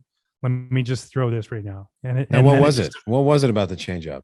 Just I couldn't grasp in my head. I don't think I could grasp that ball wasn't going to fly out of my hand. Yeah. So I always was like, I wasn't like pulling, they say pull the shade on a changeup, like you're pulling the shade down. I couldn't do that. It was like, I was like over top of it. I could never get my hand behind the ball. So I never just got like good depth. I never got good change in speed. Yeah. I choked it. I bounced it. It wasn't until I learned that Fergie taught me that Foch split changeup that, kind of changed my career, and that really helped. And I had the difference in velocity and the movement. Cause I mean, what I would try to teach every kid that pitch, that thing was never bothered my elbow once. Yeah. Never had a problem with it. And it was just an incredible pitch. Was that an abbreviated split, or was it? Yeah. So like, I was taking like if you sit here, it's taking like a split, but I'd move my thumb up on the ball, like circle wise, and then my other 3 fingers. So like, if that sat in there, it was like these other 3 fingers were up on there. And then I literally said, throw it as hard as I can, right down the middle. And that was my swing and miss. If I wanted it for a strike, a little bit higher, or the old infamous, Chris Bosio, the high changeup. Throw the high changeup. If a lefty was like a guy that jumped all over a high heater, I'd throw the high changeup because his eyes would light up and he'd get way out in front. Dangerous pitch, but if you can do it, it has to be the right batter. Really, really effective. I'm struggling right now with my son Cooper's 10, and they all want to learn off speed. They all want to learn throw a slider, throw a cutter. And we had Gosman on last week, and I'm starting to mess around with that grip. And yours was it similar to that? Pretty similar. These 3 fingers were together. Yeah, baseball. Okay, yeah, let's get a baseball and look at this. Yeah, and that because with my changeup, what I was trying to do is basically throw a fastball with my middle finger and my ring finger. Just instead of using pointer and middle finger, it was just these 2, and pressure on the middle finger, and like you said with yours, throw it as hard as I can. Yeah, because and the arm speed's everything, right? Like you see, playing with Kyle all those years, arm speed, and that's I think what I learned from playing with Greg too. Maddox was he talked a lot about that. It's like he would say, you're selling your changeup on arm speed, not on change of speed. It's all arm speed. As a hitter sitting in the box, and that arm speed comes in, they can't help but say it's go time when that ball looks middle of the plate because their brain's been conditioned to see that. So similar to like you're talking about Gossman, it's like, and I would preload because I don't have huge fingers, but cross the 2 seams, so straight across the 2 seams, just like this, I lock it in, and then thumb up there, finger Yeah. like that. So you're looking down just like that, on the side and on the side. And it was like, it took a little while to learn command a little bit, but for Mhm. whatever reason, it just clicked right away. And I mean, difference maker. Look at it. Yeah. It's like 3/4 of a run lower on my career ERA with that pitch. Well, So, it like- comes out looking, it's just so deceiving because a hitter will see fastball. Did yours spin a lot, or was it more like because Gosman's he's got a low spin rate on his, Yeah, and I then was you the same see, way. like Williams for Milwaukee, he spins the shit out of his changeup, and they're both equally impressive. So Yeah. I asked Gosman, like it's almost like, how knuckleball with low spin, the lower the spin, the more it moves. So that's Yeah. kind of what his looks like. And what happens is because there's no instant spin rate, it almost to the naked eye, the hitter sees it as spin. Like, the fastball spinning so much, it looks clear. The ball looks, like a cue ball. Yeah. Same with the split. It's coming out with not a lot of spin. And because I'm throwing it there, you're getting like these big horseshoes are coming at the hitter. And it's like we were saying, it's just arm speed. You sell it on arm speed, 100%. I tell all these kids, man, when you're throwing your changeup, throw it. Because You have even if to. it's You crap have and you to. throw it down the middle and it's like thrown, that hitter's out front. If you choke that off at all, they see that right away. And That's why I think the guys who throw changeups are and like succeed by changing speeds. Obviously, Hendricks is a classic example, but there's so many across town, like Tom Glavine, another one, where like to throw a change so confidently, like Glavine throwing changeups inside to righties when he got to New York. Just crazy amount of confidence. To me, those are the guys that have like some of the biggest balls in baseball. Like the guys that just go on the mound with like 87 and like doesn't matter. I'm gonna throw, because like you're saying, to throw a good changeup, you have to throw it so confidently and aggressively, and it's hard to imagine being out there not having, the natural skill set and talent to throw a 97 all that stuff. And be like, doesn't matter. I got a filthy change. You can't sniff it anyways. Like that's just so cool. and I love what you're saying, Glavine throwing inside to righties. So that was another thing I learned is glove side changeups to that side hitter. So if I'm a righty and I'm facing a lefty, right? And I throw a changeup inside to a lefty. How can he, if I execute that, right? And it's inside quarter of the plate, even inside third, how can he possibly keep that pitch fair ever? That's exactly what I was about to say. Yeah, you can't. Can't. So I learned that too, was like, Prince Fielder was a guy like, if I threw a changeup down and away, he'd flip that over to left field for a line drive. If I left it up, it was left center gap. But if I threw it in, he saw heater in, that front hip started going, and then it was like right over top. So guys who are quick inside, when I'm facing a guy, if I was facing a guy that was quick inside on a lefty, that's when I would throw my changeup. As soon as I thought, here's a good time to throw him a fastball in, he might be looking for fastball in, perfect. Change up inside. Now, what about just building off that? I think something Jake and I talked about in like prior episodes, and you're like throwing the change, you're also not necessarily get swing and miss, but like you want him to put it in play. Yeah. So like a guy like Prince Fielder, is it just yank it foul or swing over the top? So would you find yourself throwing that more with like 2 strikes to him, or like down 2-0 in a count or something and trying to jump back in with a strike? Or like, does any of that kind of change your philosophy if you're throwing a change in off like a lefty's hip? Yeah, like in two strikes, definitely. I didn't want to waste that pitch early on the count. I wanted to save it for when I thought he was geared up. A lot of times after throwing sliders down and in, right? Because if I go slider, even though I'm going soft off the slider, I'm going straight. So a hitter sees break. Now they see straight out of your hand, and their instinct is to like fire on that pitch and get ready to hit that pitch. So a lot of times I would throw my changeup off of that slider, because in their minds they're going, that's a fastball. Oh no, it's not. So taking that pitch and saving it, good hitters like that. And then there was other guys where if you faced them, it was like, if I throw a good changeup right here, that's a ground ball to second base all day. Yeah, every time. And there's certain guys that will swing at the changeup that's short, like under the strike zone, and then other guys that'll swing at it like faded. So when we'd go over scouting reports, be like, okay, changeup is good short or changeup is good faded.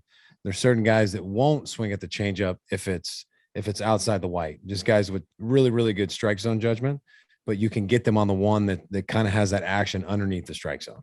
And Demp, you're exactly right on lefties. you try and throw that one that's kind of down and away or middle away, a lot of times those get hit pretty hard. Those get hit pretty hard if you're not perfect with it kind of at the corner or underneath the strike zone. So I'm with you on the inside changeup. If it's a pitch you can throw effectively, it's extremely hard to, keep, within the white lines. Yep.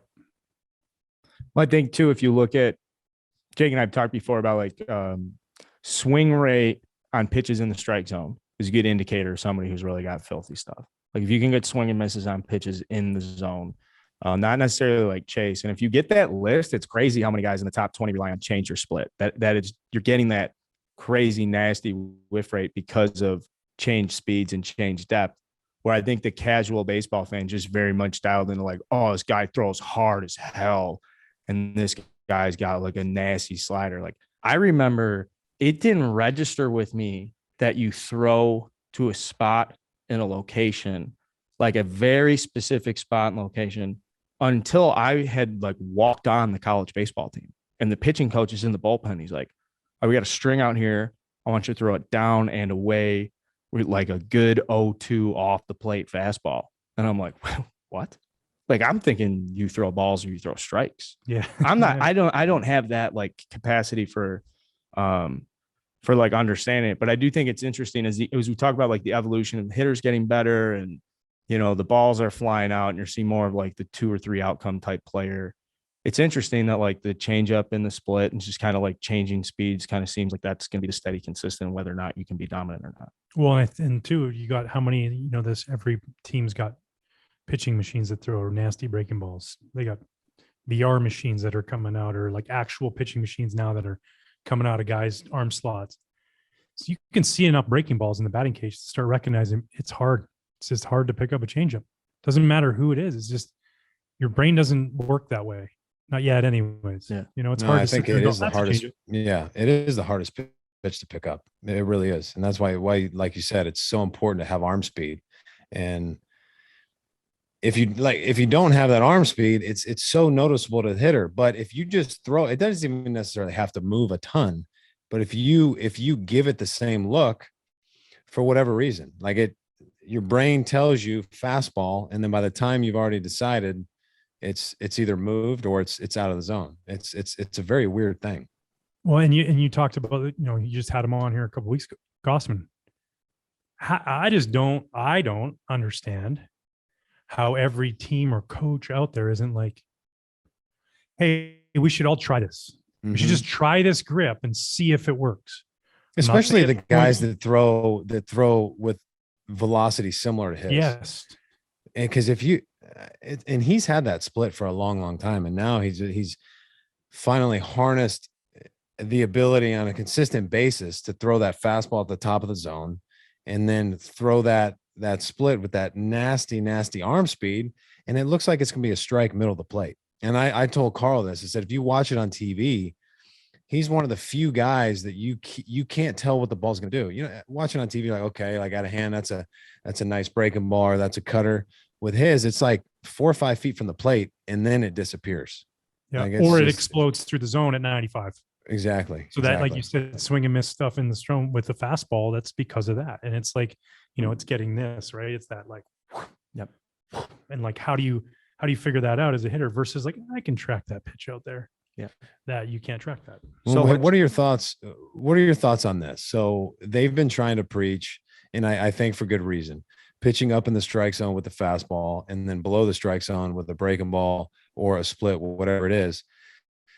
But in my experience, what I was seeing with Philly and then into Chicago and around baseball, they're trying to teach this to guys that don't have the understanding of how to pitch down and away first. I was telling them, if this guy can't pitch down and away, he cannot pitch up, because what are you going to do? You're going to go 0-0 at the top of the zone, 0-1 or 1-0 at the top of the zone. And then what? Like, you have to have the ability to throw down and away, period. I'm not saying that you have to live down there, but I think that's a prerequisite for then gaining the ability to pitch up in the strike zone. I couldn't agree more. Well, think about it from your perspective. How many minor league innings did you throw, roughly? 200. Okay. And then how many big league innings did you throw before you really started to get settled in? Another 200? Yeah. 400 innings to find. I'd say I was roughly the same, 200 something minor league innings. Probably then there's 98. I threw 60 innings, then 99. I threw 100, another 200 innings. And all of a sudden it's like, oh, I can command down and away now. I can throw it there because at the end of the day, and you played with him, played with him for him as a manager. David Ross would always say you have to throw a fastball in a fastball count when everybody in the ballpark knows you're throwing a fastball. Yeah. And so and the best place to do that is down and away. And if you execute that, truly execute it, that's what happens. Guys don't realize they think they execute, but they don't. So now you truly execute. That guy gets out. Now you own him. You own him and you own his teammates. If he knows you're throwing a fastball and everybody knows you're fastball and you're essentially just going like this and you dart fastball down away and he rolls over to short, everybody goes, sucks. Well, how many guys can that down and away? How many guys in the league can do damage on that pitch? How many guys are slugging on, and like you said, it's actually executed bottom of the zone, kind of in that corner, not in the top of the square. That's not down away, actually down there near the black. There's maybe 4 or 5 guys in the league that can hit a homer on that pitch. Yeah. And they're not doing it every time. No, there's probably maybe 1 or 2 guys that Trout and JD Martinez could probably do it. Goldschmidt. I mean, and even that, like if that pitch is up, if it's not on the knees and it gets up, he'll drive it. Yep. If that's down and away, you're going to get him. You're going to, Trout, you can lock in the bottom corner of that quadrant. He'll rifle you to right center. But like, there's very, very few guys that maybe Rafi Devers, might be a guy that can do that, like on high velocity, located down away, and he'll just pepper that green monster with a rocket. But there's not a lot. And like I was saying, so then all the way back to that. So you're talking 400 innings. The guys now, they have a good, stretch in AA for like a little bit. They got 75 minor league innings and they're like, bring them up. And then because they're throwing well, then cool. Now they can't command that.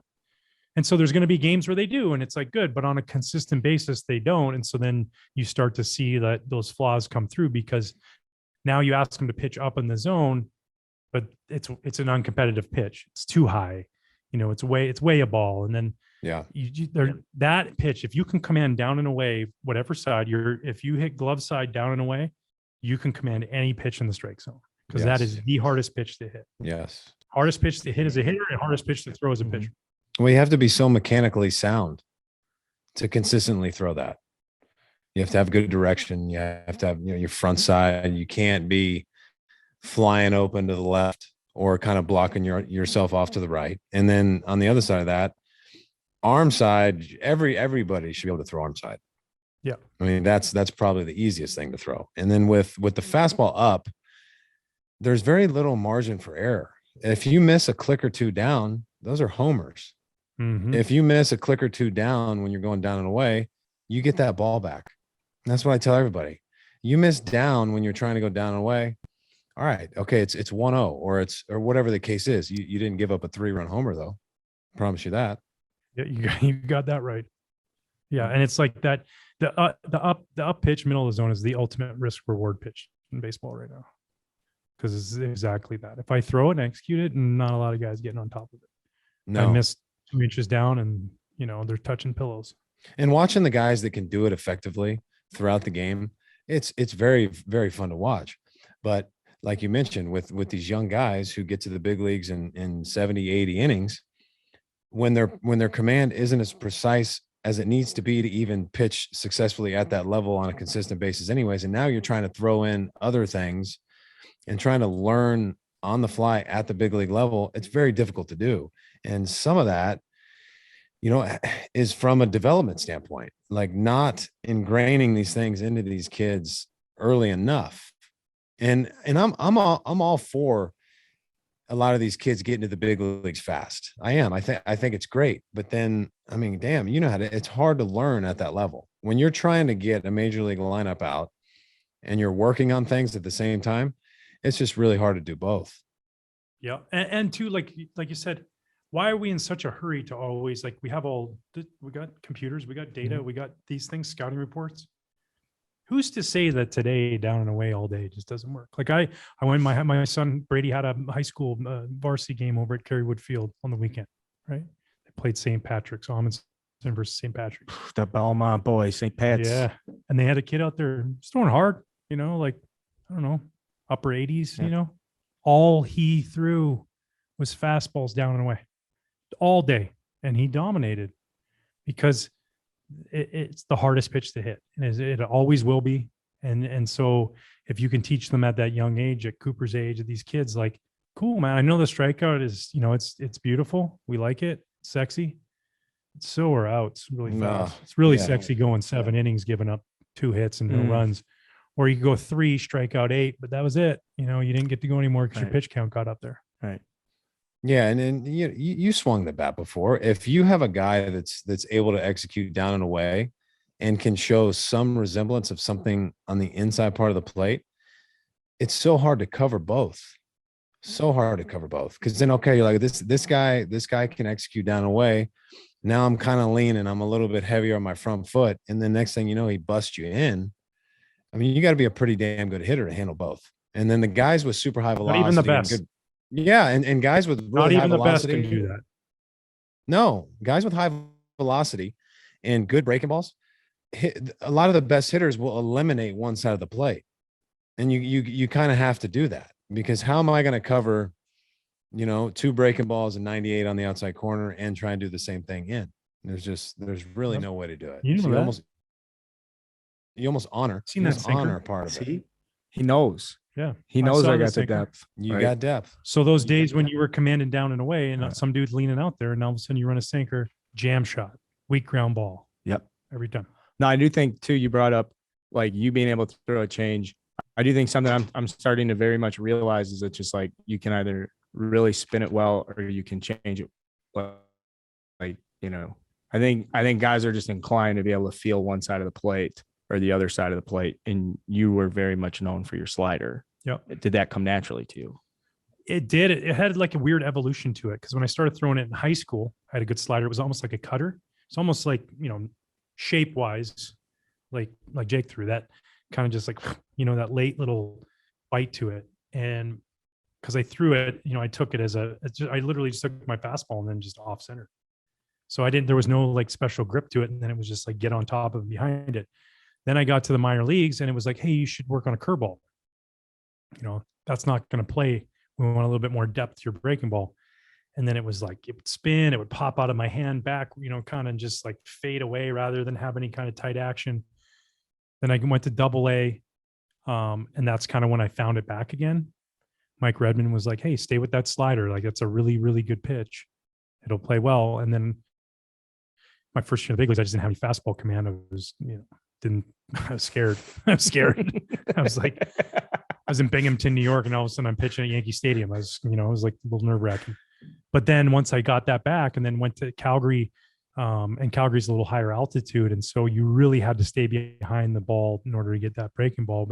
And then it just became, Boog and I were talking about this in the booth. If I was pitching in today's era, I think I threw like 42% sliders, I think it was, or something like that. I could check. Somewhere right on there. Check it out. Yeah.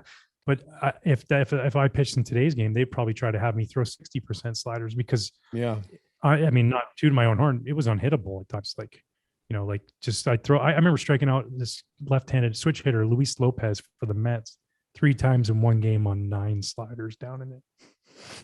Just threw him one after another, after another, after another. He swung and missed every single one. Never took one. Yeah. I mean, for the most part, you're throwing it like here you are 38% of the time when you're I think or something. So roughly 38, 40% of the time. Yeah. Just that's. But now they would be like, oh, we should throw that more.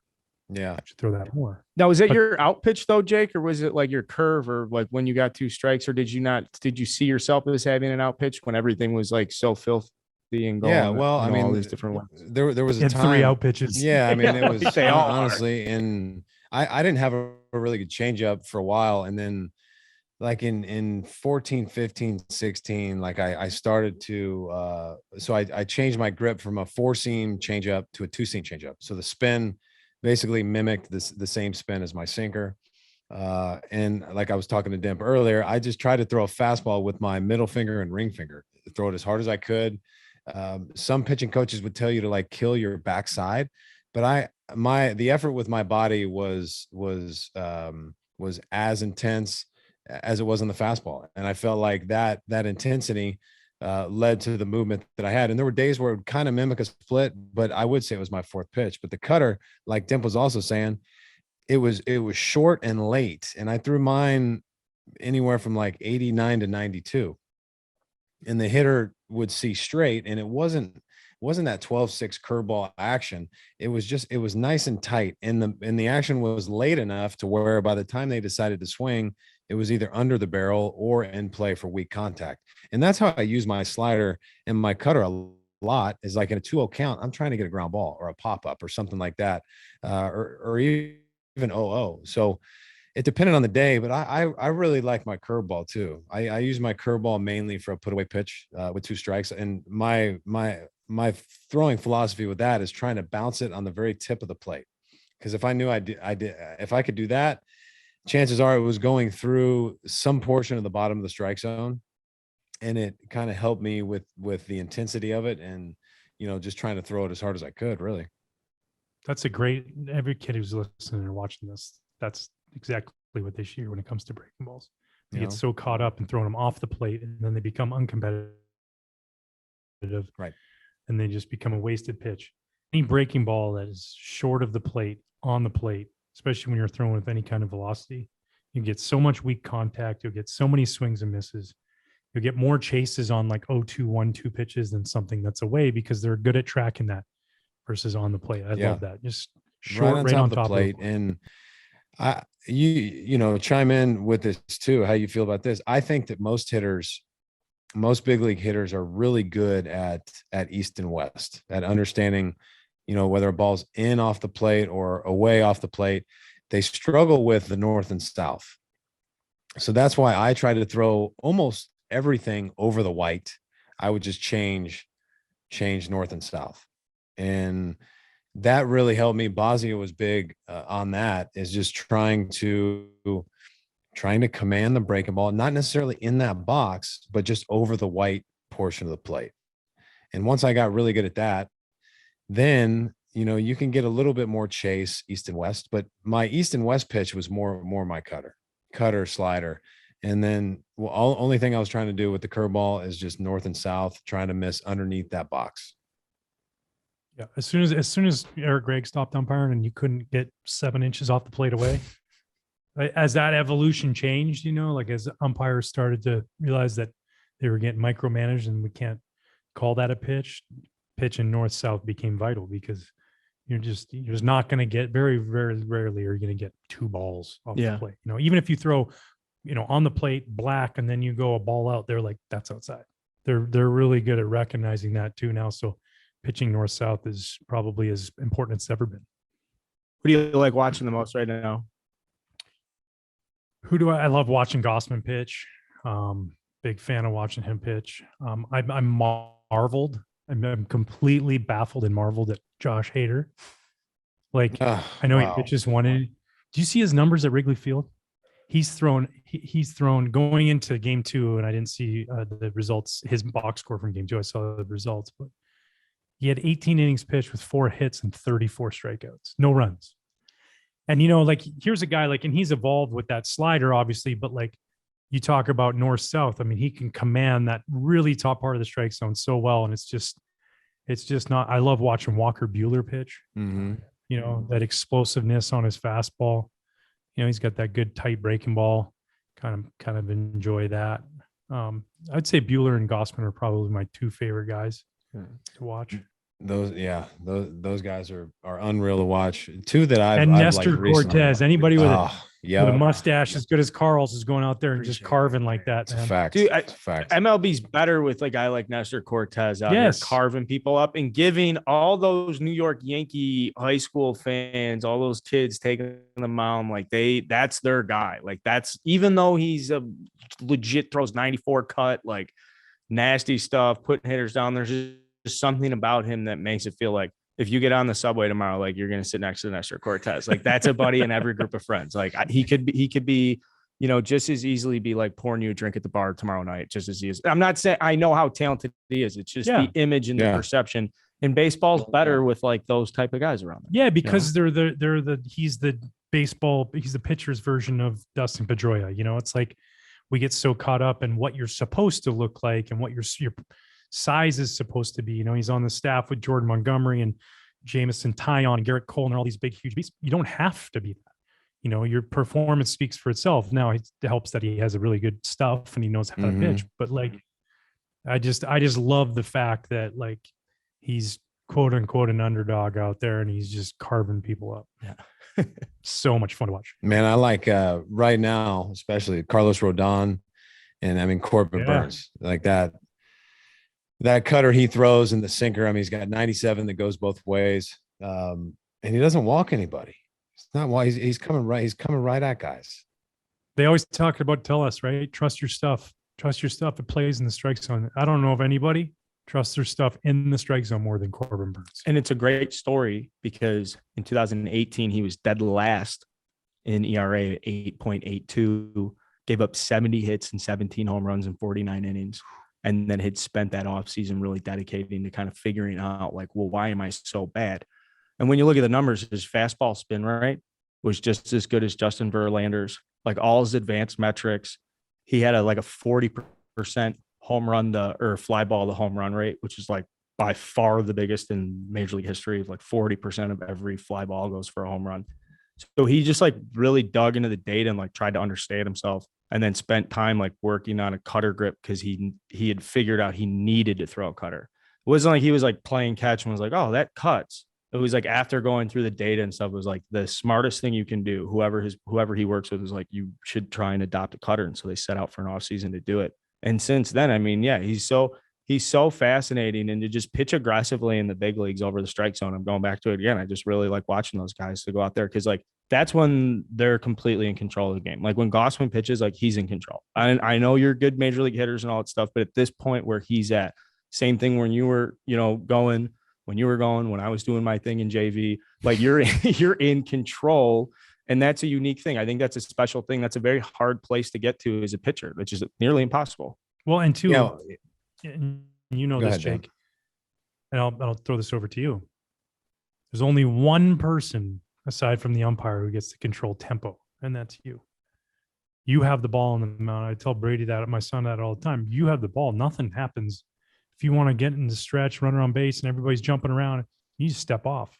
You're the only person out on the field that actually gets to control the tempo of the game. And you talk about those guys, and watching him, it was like this dude.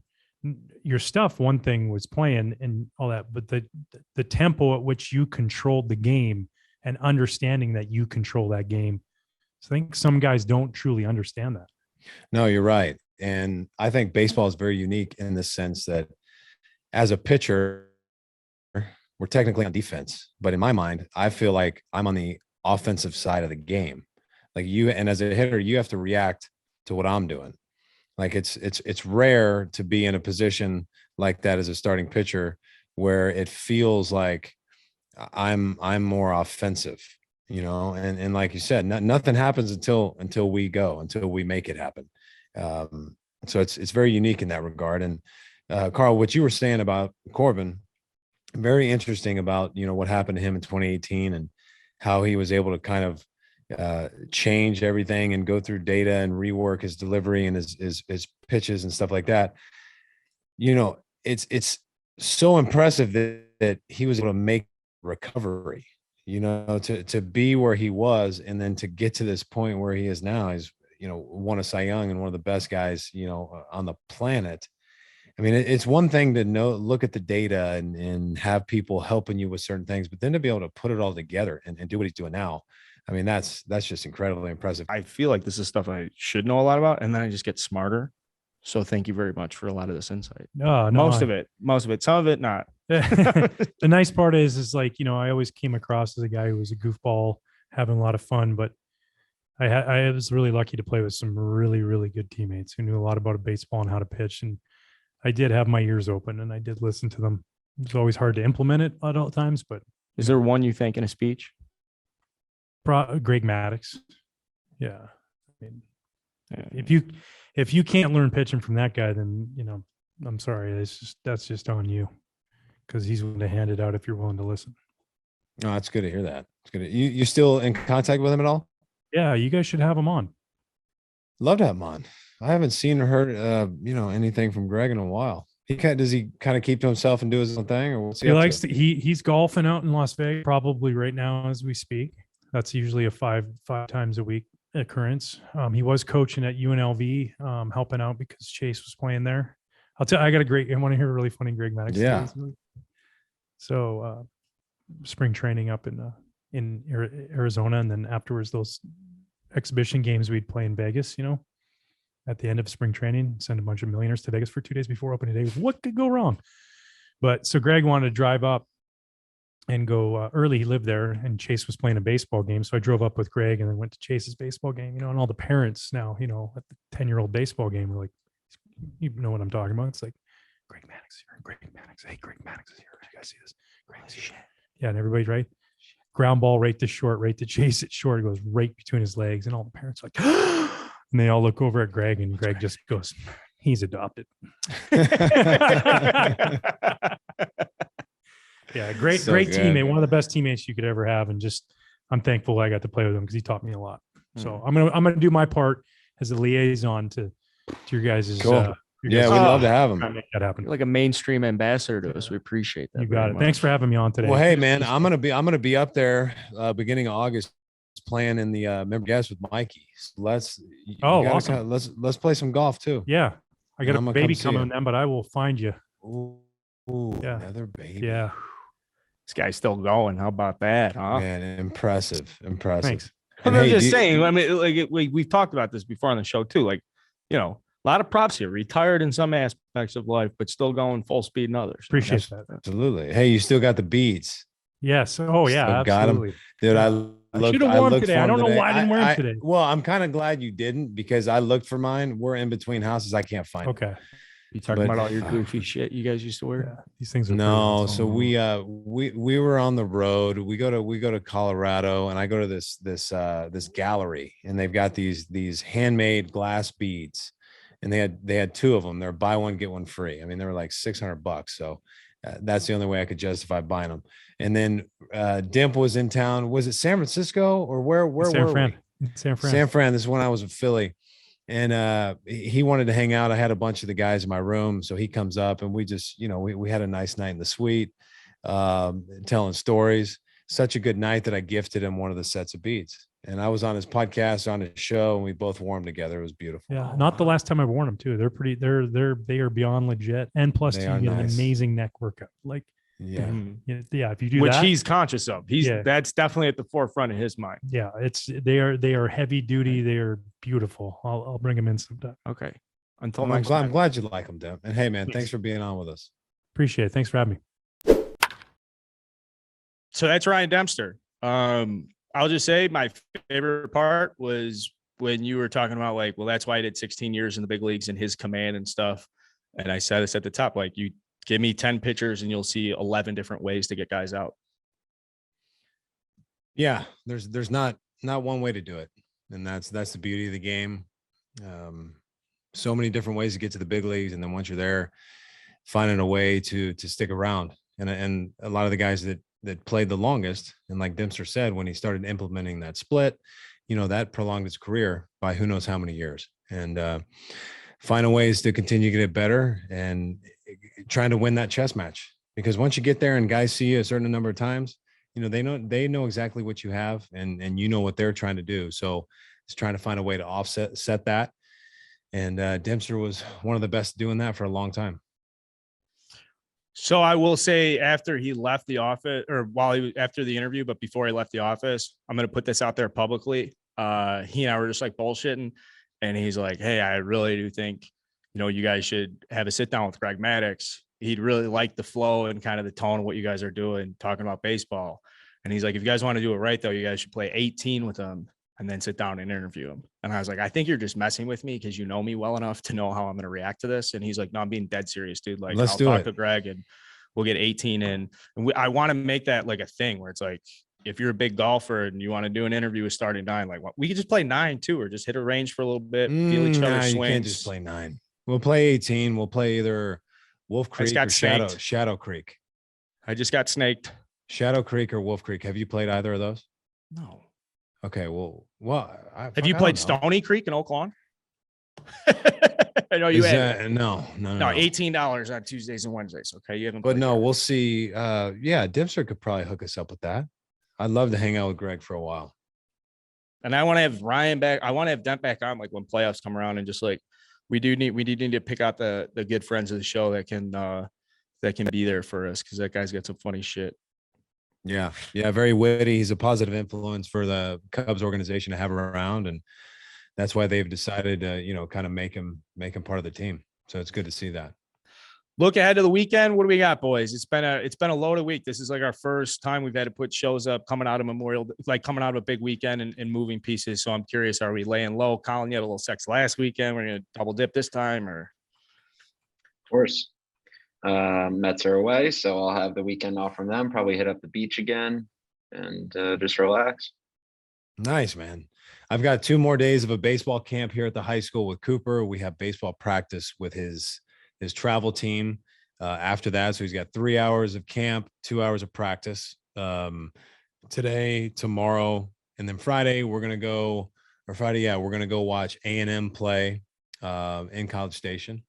Going to go say what's up to those guys, probably speak to the team. Coach Lostingle was my former coach at TCU.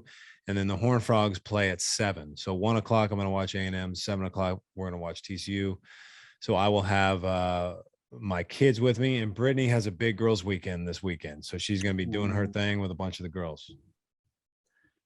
That's a good thing. It is a good thing. I encourage it. I tell her to just go do more of those. You deserve it. Go for it. But they're going to be in Austin, just kind of at a friend's lake house.